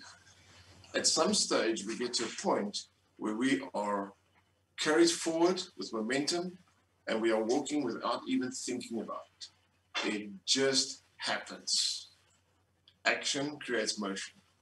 Without action, you are merely left with a dream. And then I didn't really, All right. So you expected the offer of 3.4? Yes, verbally. Okay. So then they I love it when people have their bikes on and we can listen to their conversations they're having in the background. We've had some funny conversations in the background on some of these platforms before. Action creates motion. Take that first step. Start doing something. A true dream without action is just a dream. A dream with action is defined as a goal. There's a difference between the two. We need to start with a dream, but we need to convert the dream into a goal. And the way we do it is put an action plan in, but then start taking the first steps so that the first steps can start creating momentum. Now, the next step we need to do here is we need to start altering our self-belief about ourselves. We need to start altering the identity we have given ourselves.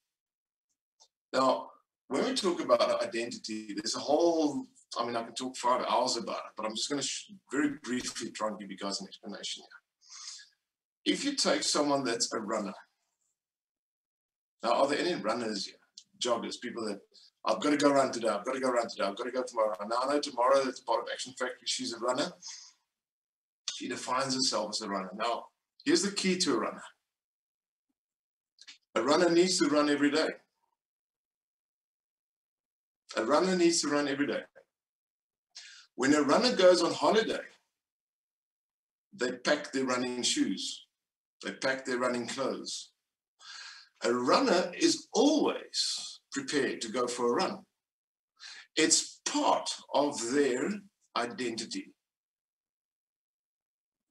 It's part of their identity.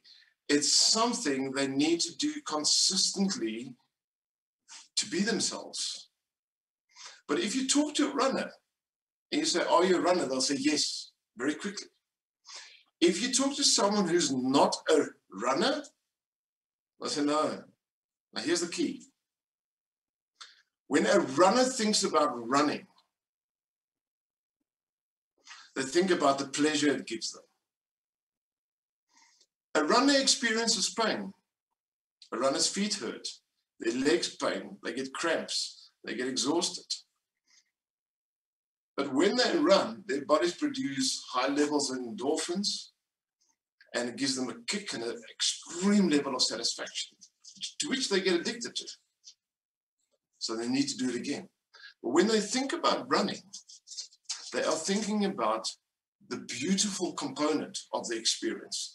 They're thinking about the freedom. Runners go into a mesmerized space in their mind. They clear their thoughts. They think differently when they run. Runners enjoy the pain afterwards. There's something fulfilling about it. When a non-runner thinks about running, they focus on the pain. They focus on the struggle. They focus on the cramps. They focus on the hurt they're going to feel afterwards. When a runner thinks about running, they think about the pleasure. When a non-runner thinks about running, they think about the pain. Here's a key. Whatever you need to do, whatever you need to step up into, whatever you use to identify who you are, needs to be pleasure focused, needs to be reward focused. If you've got this magnificent goal, what you want to have as an internal dialogue that is going to put you in that position to take easy action steps, to put on those running shoes and your running pants and your running shirt and everything else and go out there and go and do it, is by focusing on the pleasure and the reward of it. If your focus is going to be on the pain, your instinct is going to say, I don't want the pain. You're going to procrastinate, you're going to step back. If your focus and attention is on the pleasure and the reward, and excitement brews inside of you, it starts boiling, and something makes you get up and go do it. Focus on the pleasure, focus on the positive, focus on the results, focus on the outcomes, focus on what it's going to give you at the end. A pleasure strategy is sustainable. A pain strategy is not sustainable. You're going to focus on the pain, it's merely a matter of time, and you'll stop doing it. Focus on the reward and the pleasure. You'll find yourself getting into that discipline easily, and you can create continuous momentum. So that's kind of a cool key and a really, really good nugget for some of you guys. Yep, I hope you got that one. All right. Where's the pleasure there? Is it only pain? I mean, really, yeah. Ask the runners, they'll tell you there's plenty of pleasure for them. And I guess it's the endorphins that kick off and the chemicals in the body that really puts the brain on. Look at the comrades and long distance runners when they finish the race. You can see the physical pain they experience, but they've got these massive grins on their faces. They sometimes look really silly with these grins. I mean, they can hardly walk. And that's all those endorphins and those chemicals that really kick in. But the focus, the key here is that where's the focus? What is the driving force? The requirement to take action. It is where the focus is. It's absolutely where the focus is. Make sense? All right. Next step. Recognize results. Recognize results and achievements. There is a principle that a lot of people mention. They say if it's not measurable, it doesn't exist. If it's not measurable, the brain doesn't comprehend it completely. Then it's just a feeling. Feelings are good. We live by feelings, absolutely. But when you start strategizing a goal that you want to achieve, every step of the way, every week, 2 weeks, when you have an achievement, recognize it and celebrate it. Recognize it and celebrate it. Keep programming that into your brain.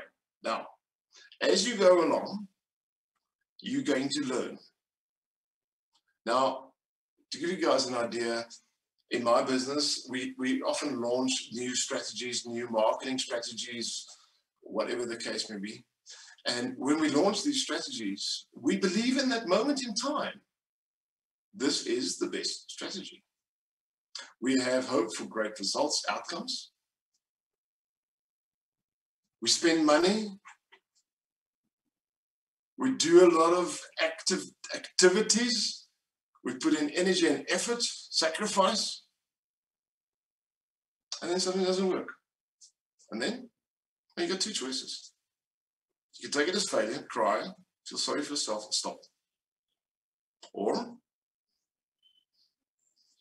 adjust, tweak, adapt, change. The definition of insanity, according to Einstein, was it Einstein? No, Edison, is doing the same thing over and over and expecting a different result. Doing the same thing over and over and expecting a different outcome. That's the definition of insanity. True results come from understanding that the only constant in life is change. True results come from the understanding that the only constant in life is change. The only constant is change. Some people might say, yes, but the only constant is death and taxes. All right, well, you watched the movie where they said that, right? Well, the reality is death and taxes is not a constant. It's not the only thing you can bargain on, because you do not know how much tax you're going to pay next year. You do not know. You don't know what and when you're going to have to pay tax. Neither do you know when you're going to die. You know it's going to happen, but there's no constant, there's no measurable, there's no definite around it. It's a vague, ambiguous concept. The only constant is change. Everything is constantly changing. Everything that's alive has to change. Everything that's alive has to change. Everything that's alive, not only does it have to change, it needs to grow. It needs to produce a new leaf. If you look at a tree in nature, the only way we know the tree is alive is if it produces a new leaf in a 12-month time frame. If it does not produce a new leaf in 12 months, the tree is busy dying. So life has got a very simple definition to it. If something is alive and growing, there is new things happening. If something is busy dying, there are no new things happening. There's no growth. Human beings live the same way. I've met many people. I do a lot of corporate work. And I love going into corporates, and I love listening to the people that tell me, I've been here a long time, I've got a lot of experience. So really, what do you do? They give me their job description, they tell me what they do. I say, how long have you been doing it? Well, I've been doing this job now for 20 years. All right, that's interesting. What's your average day like? And they give me the definition of their average day. What's your average month like? What's your average year like?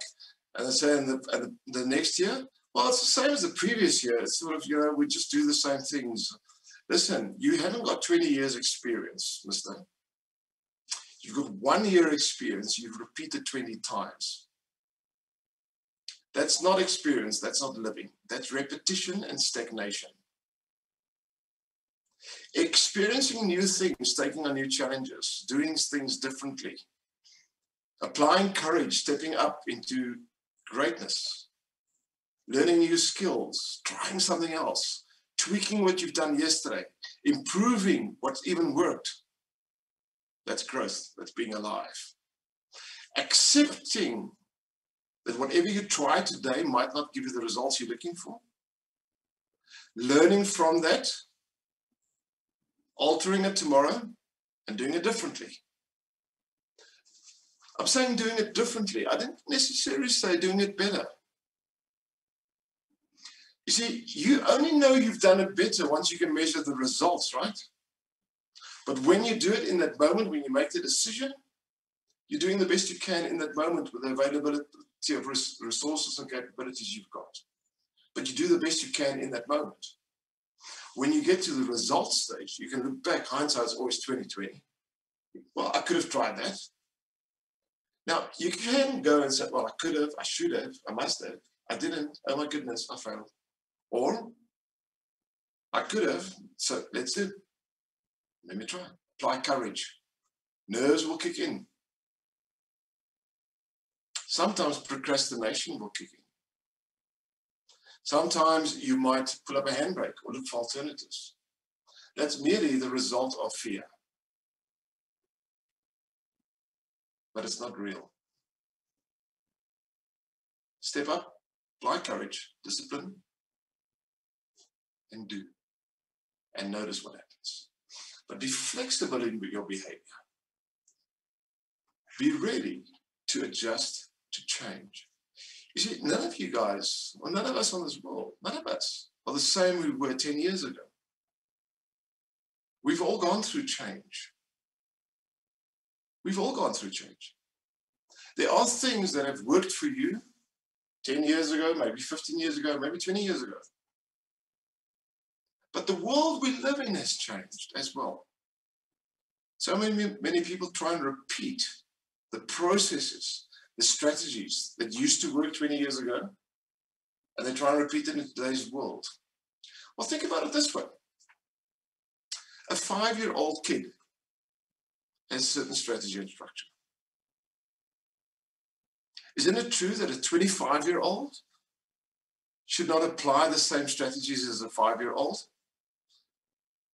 There's been growth, there's been awareness, there's been wisdom, there's been a honing of skills and capabilities. The brain changed, the body has changed. But let's assume a 25-year-old still talks like a 5-year-old, still moves like a 5-year-old. What if at 25 you still dressed the same way you did when you were 5 years old? Would that have been weird? But it's quite strange that at 45, sometimes people still want to do what they did when they were 25. Embrace change. You are a living creature. You're not the same today than what you were yesterday. You are constantly going through metamorphosis, alteration, change, development. You're not stagnant. You're not cast in stone. Every morning when you wake up, it is a new day.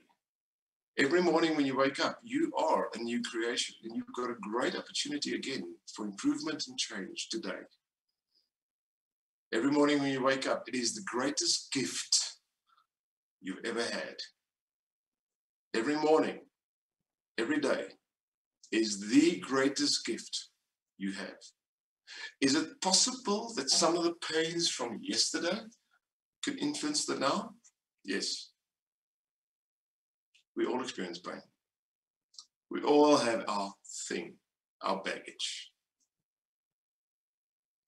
But we all have the ability to do something about it. We can either cry forever, or we can bring change. How long do you want to carry the pain? Or are you prepared to look at it and ask one simplistic question? What can I learn from it? How can this make me stronger? I had a student in my class not too long ago. They went through extreme trauma, suffered truly from bad depression, anxiety, and just a horrible state that she was in for years. She came on my course, and the penny just dropped. Every negative experience she's had gave her understanding. Understanding for what? Well, quite simple.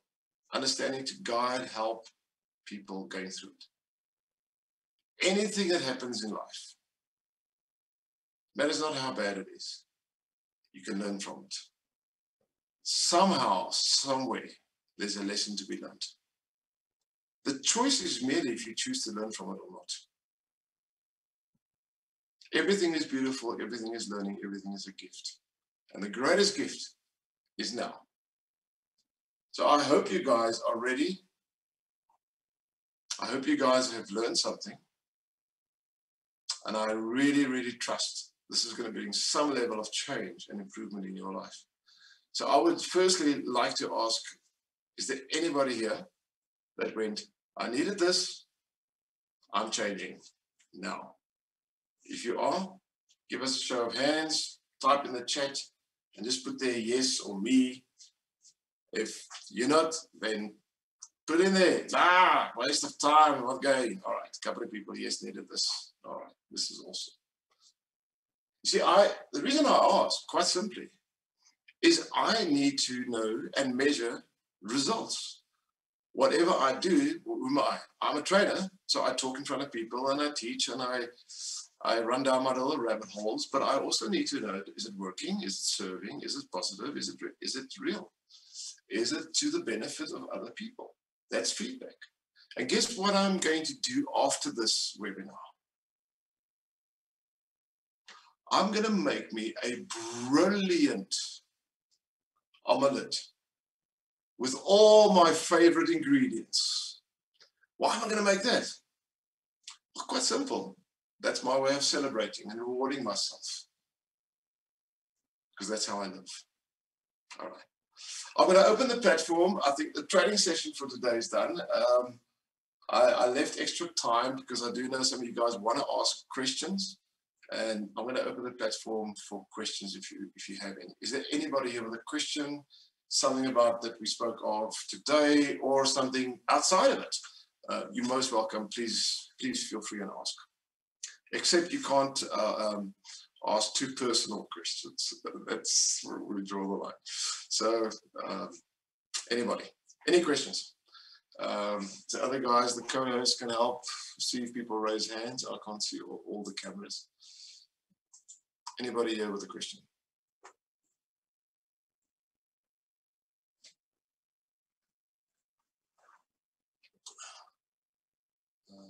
Amina, what are you typing in there? Let me see. Make it December 2019. Oh, awesome. I have not just awakened, I've been flying since then. Oh, beautiful. Thank you. Thank you. Thank you. Thank you, Daphne. Glenda, guys, thanks for the messages. All right, anybody want to ask questions? You are most welcome. You can unmute yourself. You can ask. I want to make this interactive and real. I don't want to just be the speaker here. Anybody, please ask. Anybody want to ask? Nothing? Nothing? Nothing? Come on. All right. Anybody interested in some of our courses, wants to know a little bit more information? Tomorrow, you've got a hand up there? Yeah, Mopele asked, how do you break out of the negative mentality? All right. A negative mentality, we have to understand, is what we call a learned behavior. All behavior is learned. So one of the concepts we need to understand is if something can be learned, it can also be unlearned. But a huge mistake a lot of people make is they try and break the negative by focusing and analyzing and unpacking and everything else. So I'm going to use a quick example. Let's assume for a moment we go on a walk in nature. All of us go for a walk in nature. And Tamara is not looking where she's going and she falls into a mud pit. Now she's in this mud pit. I love the story. I often tell the story because to me, it's just so real. Now she's in this mud pit. The only thing that's sticking out are her eyes and a nose, and occasionally the mouth can come up. It's like this mud liquid that she's just stuck in. Here's what we do. Hi, Tamara. I notice you're in the mud pit. Allow the universe to teach you what it wants to teach you. Embrace this experience. It must have come along your path for a reason. Are you hearing that statement? How many times have we said that to people? Just embrace the experience. Or we'll get stuck and say, but let's unpack the reason why you're in the mud pit. What does it feel like being in the mud pit? And we get lost in asking questions which I would call are problem-based. There is a very simplistic question. Where would you like to be? Well, clearly not in the mud pit. I want to be on the outside. All right. If we focus on the problem, we stay stuck in the problem. If we focus on tomorrow being in the mud pit, the only thing she's going to get more of is the mud pit.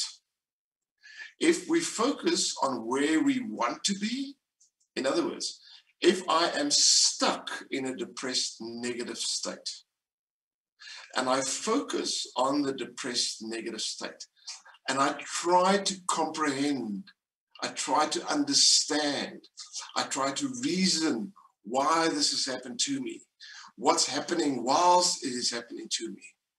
What I am doing is I'm feeding the problem. I'm making it bigger. What I need to do is ask a simplistic question. What do I want in its place? I want more joy. I want more happiness. I want more laughter. All right. How do we go about that? How do we get that? Take your focus and put it on what you desire and what you want, not on the negative that you are currently experiencing. That's the only way we can reprogram the brain. That's how we shift our focus. That's how we alter our emotional state. And that's how we reprogram our RAS. That's how we bring change. Every single person has something in life that can hold them back. I was diagnosed a couple of years ago with a growth inside of my brain. It's a growth that's very deep inside of my brain. They can operate, but there's a 50% chance I won't live after the operation. So I made a decision not to go for the operation. So this growth is inside of my brain. But what this growth does, it sits in a certain part of my brain where it activates a synthetic form of Parkinson's. So when there's a little bit of pressure in my brain, I go into Parkinson's state. I can hardly talk. I move, I shake. Can't walk really. My wife loves giving me soup while I'm in that state. It's very difficult to eat while you're there. But I had two choices. See, at the time when I was diagnosed, probably 60 to 70% of my awake time, I was in a Parkinson's state. It's not a true Parkinson's, it's like a false form of Parkinson's that the body creates. I had two choices. Focus on it, revel in it, do something about it. Now, I want you guys to understand, that's a physical thing in the body. That's a physical thing that had a massive effect on me. If you meet me now and you see my average day, it's occasional, maybe once a month for about an hour, that I go into that Parkinson's state. Now, some people know me quite a while. I see Elsha's on here, Leslie's on here. You guys have seen me in the classroom where sometimes I'll be training and this will start happening to me and I literally go into that state. It hasn't happened for months. How did that happen? How did that change come? I decided what I focus on. Whatever we focus on, we will get more of. Guess what's happening to that growth in my brain? It is my body. This is my body. It submits to me. The growth has started to shrink. I'm the captain of my destiny. I determine my future. Not something that's invading me. Pain is an invasion. Depression is an invasion. Now, a lot of people say to me, don't focus on it. Absolutely. It's a correct way. But don't ignore it completely either.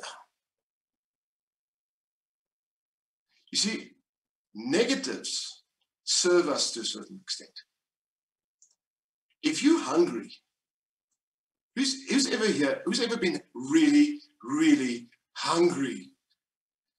It's only if you've really been hungry that you can have the true appreciation for a quality plate of food. It's only if you've been really thirsty that you can truly appreciate water. It's only if you've had your heart broken that you learn the true value of love. It's only if you've really been in poverty and struggled that you can truly appreciate the wealth and the abundance in this world. It's only if you've bumped your head somewhere that you can appreciate your sight. You guys hearing me? So I'm not saying ignore the negative completely. I'm saying use it to highlight the gift it brings. Pain is an external factor. Hurt, disappointment, broken heart, loss, all of these things exist and are real. Sometimes it's a physical thing that happens to you. But take it, flip it around. Don't ignore it, but don't entertain it. Don't feed it. Celebrate the gift it brings and shift your attention, shift your focus. So I hope I answered that question. Yep. Tomorrow? I've got another question from Lorraine. She says, what about the money block? I can take action, but obviously need funds. Really?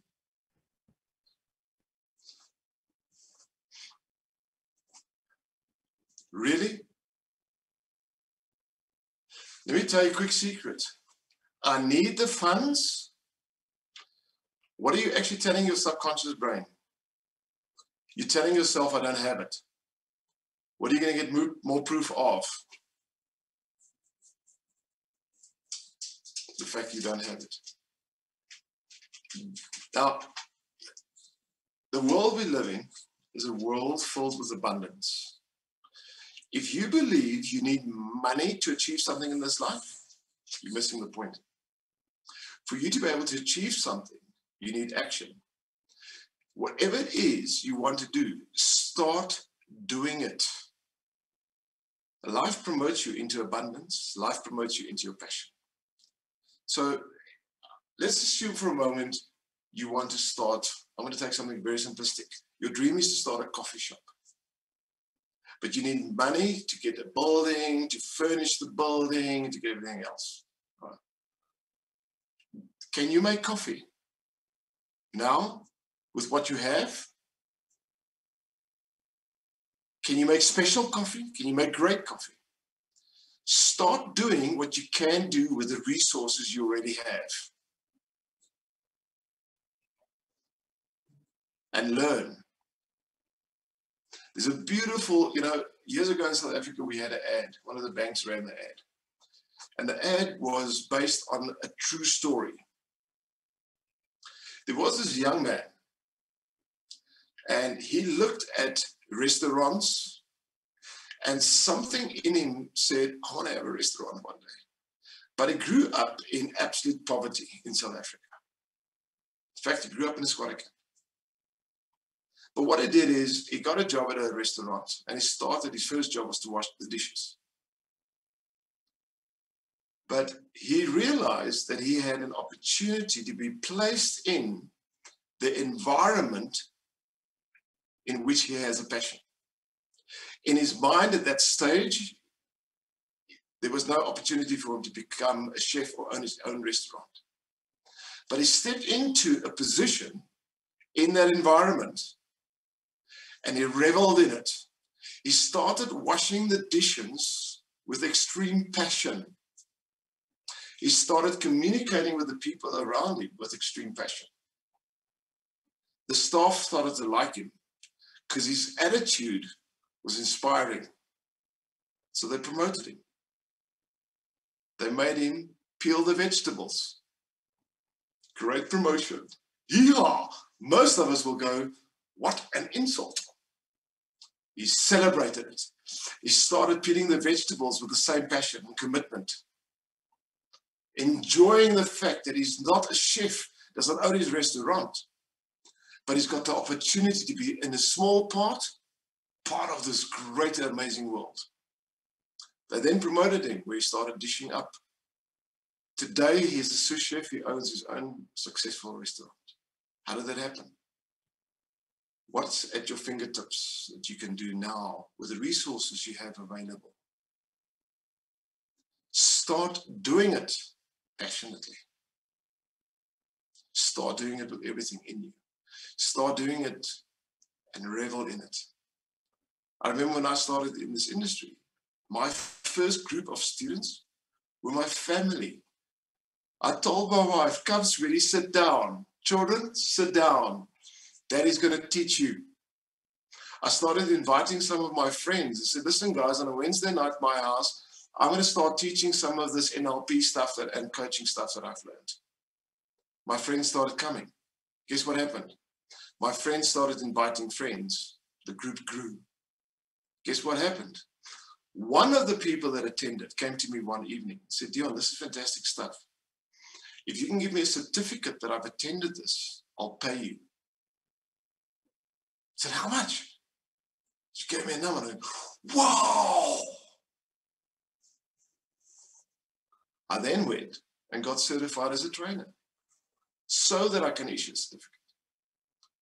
I got that money from her and I went, it's so cool. I used that money to get a few people. In fact, it was 4 students that showed up at my house, all prepared to pay. I had a little room in the back of my house. I could only take 4 people because that's the size of the room and the chairs I had available. And that's how I started. Now, sometimes we have groups of students, 40, 50, 60. I think our record group was over 70 students. Yep. Do what's at your fingertips. Do it with commitment, with passion. And do it with everything in you. Life will promote you. Trust the process. Put seed in the ground. Be patient. Be disciplined. Apply courage. Got it, guys? Yep. That was a good question, by the way. And thank you for that. Because that's a big hindrance to a lot of people. It's the belief that I need money. The belief that you need money, it's not true. Unfortunately. Will money help? Oh, yeah. Make no mistake. Will it help? Absolutely. But you can do it without money. If you really want. All right. Any other questions? Tomorrow, was there anybody else? Yes? Yes, there was a question. Kishori says, how will I understand my true purpose if my dreams are quite vague and not clear to me? All right. Well, firstly, you don't really just have a singular purpose. Actually, I believe we all have multiple purposes and multiple options and multiple passions. So it's a very similar answer to what I gave previously. Is how do you find out what you enjoy? If you eat food, how do you know you like certain foods and you dislike other foods? How do you know? Well, the answer is simple. You try them. How do you know that you like peas? I don't know if you ever try to feed a 5-year-old peas. You put it in their mouths and they go, how do they know they don't like it? Well, you got to eat it. You got to try it. How do you know what you're truly passionate about? How do you know what you really enjoy in life? Try it. What comes to mind? What can you do? Again, what's at your fingertips? What is there to do? Nothing. There's nothing. No. There's a million things. There's a million things. I would much rather go through life making mistakes, bumping my toes and bleeding and hitting the sweet spots than sitting on a couch wondering, doing nothing. Because you'll be amazed how quick life passes you then. Try something else. Try something different. Nothing is a hindrance. When lockdown came, when COVID decided to say, hello. Now, my business was based on a simplistic principle. I stood in front of a live group of people and I spoke. I teached. I needed a building to do it. So I had to rent offices, which got expensive if you want to accommodate large groups. Then lockdown came. Oh my goodness, my business model can't work anymore. So what do? Adapt, adjust, do something different. And we started doing these type of virtual platforms. Guess what happened in the meantime? Our number of students have increased because now people from all over the world can join us which previously were limited to where we are. My business is dancing. It's happy. I've now gone so far where I've given up the offices. I don't need them anymore. Yep. Does it make sense? Doesn't matter what happened. Adjust, do, action, try, attempt, experiment. Everything is learning, everything is learning, everything is learning. All right, any more questions? Candice, yes? I think Candice has got her hand up. Candice, do you want to go? Hi, yes, everyone. Good morning. Good morning. Morning. I just wanted to find out if you have a fear that is limiting, so something that happened in your past that prevents you from doing or making decisions going forward. How can you neutralize that, or how can you? I mean, because it's feedback. I'm not sure if I'm making myself clear, but it's a feedback that stops you from doing something that you want to do going forward. So do you do it? Don't you do it? Do you brave it? Do you ignore yourself? How do you deal with that? A brilliant question, firstly, and it's real. So first I want to say thank you for being real.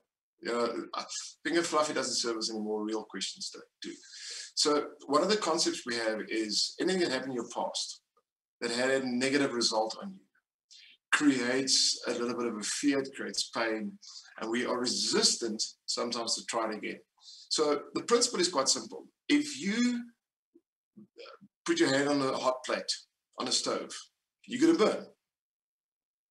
So what does that give you? It gives you pain, but it also teaches you the next time not to put your hand on the hot plate. But you cannot ignore a stove completely because you probably need the stove to prepare food. So you have to apply courage and put yourself in the same situation, but the way you're going to behave in the situation, you need to tweak. You need to do it slightly different. Now, if your focus is going to be on the pain you experience when you burned your hand, you are going to be extremely hesitant to come close to the stove. You still with me? But if you focus on preparing an amazing dish with the awareness that if you put your hand on the stove, you're going to burn, and act responsibly without burning yourself, you have the possibility of now experiencing something new. As you now apply the courage in doing it differently in the same environment, and you experience that good plate of food, your brain will start to reprogram itself. And the fear is not being fed, but the reward is being fed. There's an old concept from whichever one you feed the most is the one that's going to grow the most. So is it possible that we've had pain in the past?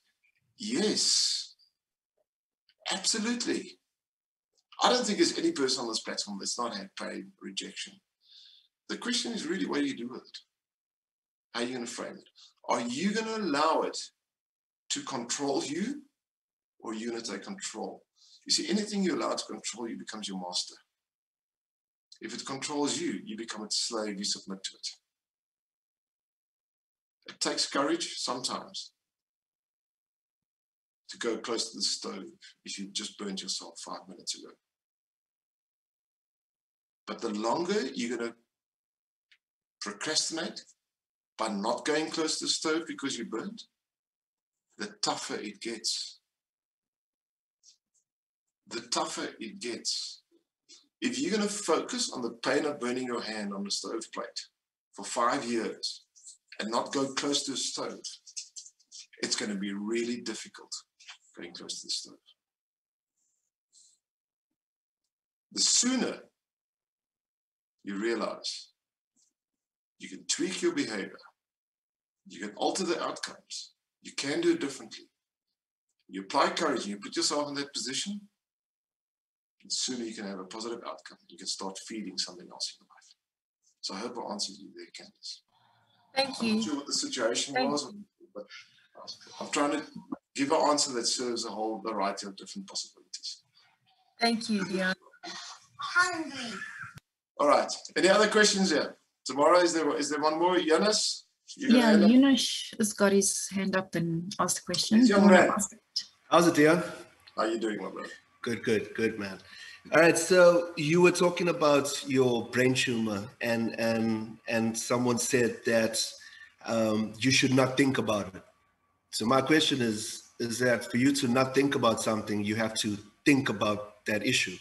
Yeah. My question to you is, what did you do with those thoughts when you had those thoughts? Yeah, the brain doesn't negate. So if I say to myself, don't think about the tumor, don't think about the tumor, don't think about the growth, what I'm actually doing is I'm thinking about it. It's just as well as me saying, I'm going to give you guys instruction. Please do not follow my instruction. Do not think about a pink elephant right now. You can't not think about it. It's going to pop into your brain, and there's going to be an awareness of it. So I look at it from a different way. Someone told me a story many, many years ago, and I embrace that story, and I absolutely love it. So imagine I'm sitting at a stream. It's a beautiful day. It's a beautiful, crystal clear water stream that's passing in front of me. I'm in a relaxed state. I'm just having a beautiful moment, enjoying the sound of the water and everything that's coming down on the stream. But here comes a dry leaf on the stream. And it comes into my view. Here's what a lot of people will do. We start getting mesmerized, focused, absolutely absorbed by this dry leaf. We give it all of our attention, all of our energy. Now, I want you guys to watch me quickly. Here's the dry leaf. I'm giving it all of my attention, all of my energy, but it is floating downriver, isn't it? What am I doing? What am I doing? What am I doing? If I start giving the leaf all my energy, the leaf directs where I go. But is the leaf here? Absolutely. So what do? Very simple. Hello, leaf. I see you. I recognize you. I'm aware of you.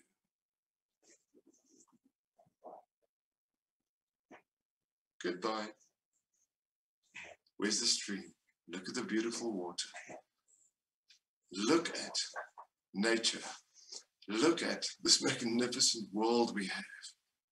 So how do I shift? Very easy. I apply an attitude of gratitude. I have got two choices. I can focus on the bad things, or I can revel in the beauty I do have. I can revel in the love that surrounds me. I can revel in the beauty of nature. I can revel in all the amazing things that I have got the opportunity to experience. And that's where I put my attention. So when I was told I had this growth in my brain, I went, okay, I can still wake up. I can still speak. There are moments, but I'm still functioning 100%. I shall utilize those moments. And in those times, I will be the best me, the best version of me. And I started to become aware of how I could actually function, not just like I used to.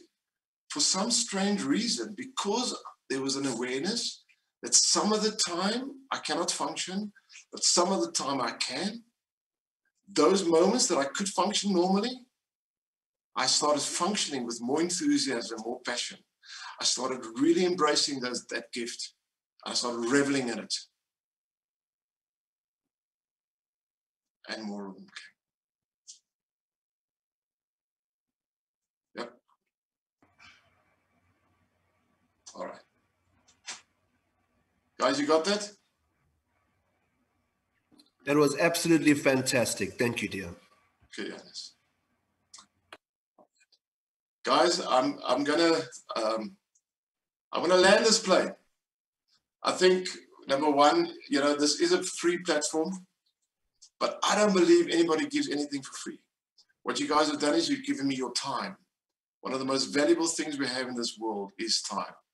So you gave your time to me this morning, and I appreciate it, I value it, and I am grateful for that. If you do want to know a little bit more about us, you're most welcome. Go Google our sites, actionfactoryglobal.com. We'll find out who we are. We've got, I think, great courses at great prices. I'm not going to run a sales pitch here. That's not the idea. But you are most welcome to do it. Right, so I said, just go and yeah, enjoy your omelette. I am, thank you. I will. So I appreciate it. So from me, thank you very much, guys. Be blessed, be amazing, go be awesome. We are going to run events like this on a regular basis. Every 2 weeks at least, there is a free event that we're going to run. Pop us a mail, join us. It's free. Come and learn, invite friends, family, whoever. This is why we do it, is because we love it. Thanks. So be amazing. Thank you, Thanks, Dion. guys. Thanks, everybody, for joining. Really appreciate your time. Thanks, Dion. Any pleasure. Thank you. Wonderful, wonderful, wonderful. Thank you, my queen. My prince. Adil, just quickly, I mentioned that we're going to have a chat afterwards. Something has happened in the background. I've just got a message. I've got a family member that's in a critical state, someone very close to us, and the family wants me to go and assist and help the family get through the process. So I'm going to take that as a priority in my life. Please, yeah. So if you don't mind, and we'll connect and we'll chat soon. Drop me a message when it's convenient, and we'll get online. But it was an honor and a pleasure having you. You made my day, so thank you for that. And you made mine. I mean, there's a lot of takeaways from me as well. So, thanks, thank Adil. you. Yeah. All right. Okay, guys, I'm going to sign out. I'm going to close the... well, I'm not the host. Tomorrow, I think you're the... I'm the host. It's cool. You can go, Dion. Thank you. If there's any questions about the course itself, if you want to know more tomorrow, and Leslie's here, they are going to help you. They're going to answer questions and give you more information if you need. So thank you from me, and be blessed. Cheers. Thank you, Dion. Good luck with everything. Appreciate your time. Thank you. All right, guys, does anybody have any questions? I hope you enjoyed it. Did you guys enjoy it? Awesome. Anybody got any questions? Leslie's also here if you've got any questions. She's also one of our great trainers. She's been doing this for a very long time with Dion. I'm still new. But if you guys got any questions, thanks, Michelle. It's so good to see all the familiar faces online and all the new ones. And Gugu. No, Gugu, you're jolly lucky he didn't get to see you because you got no earrings on today. How? Have you got earrings on? Yes, they are on. Oh. They're just flat against your face today. No, just that I'm in bed today, so I'm feeling cold. Yeah. Yeah. Good. How's Sherry? Nice to see you. Michelle, nice to see you on again. Brendan, nice to see you back. Hey, Brendan. Oh, Rashika. Yeah. Cool. Oh, Tamela, you made it. Hey? I'm saying Tamela made it. How's it, Tamela? Yeah.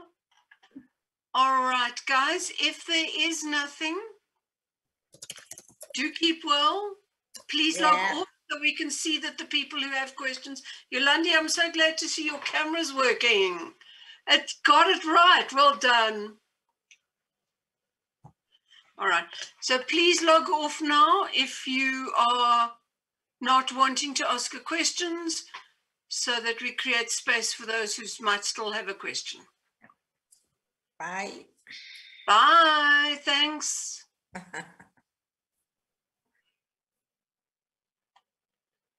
Cheers, everybody. Bye.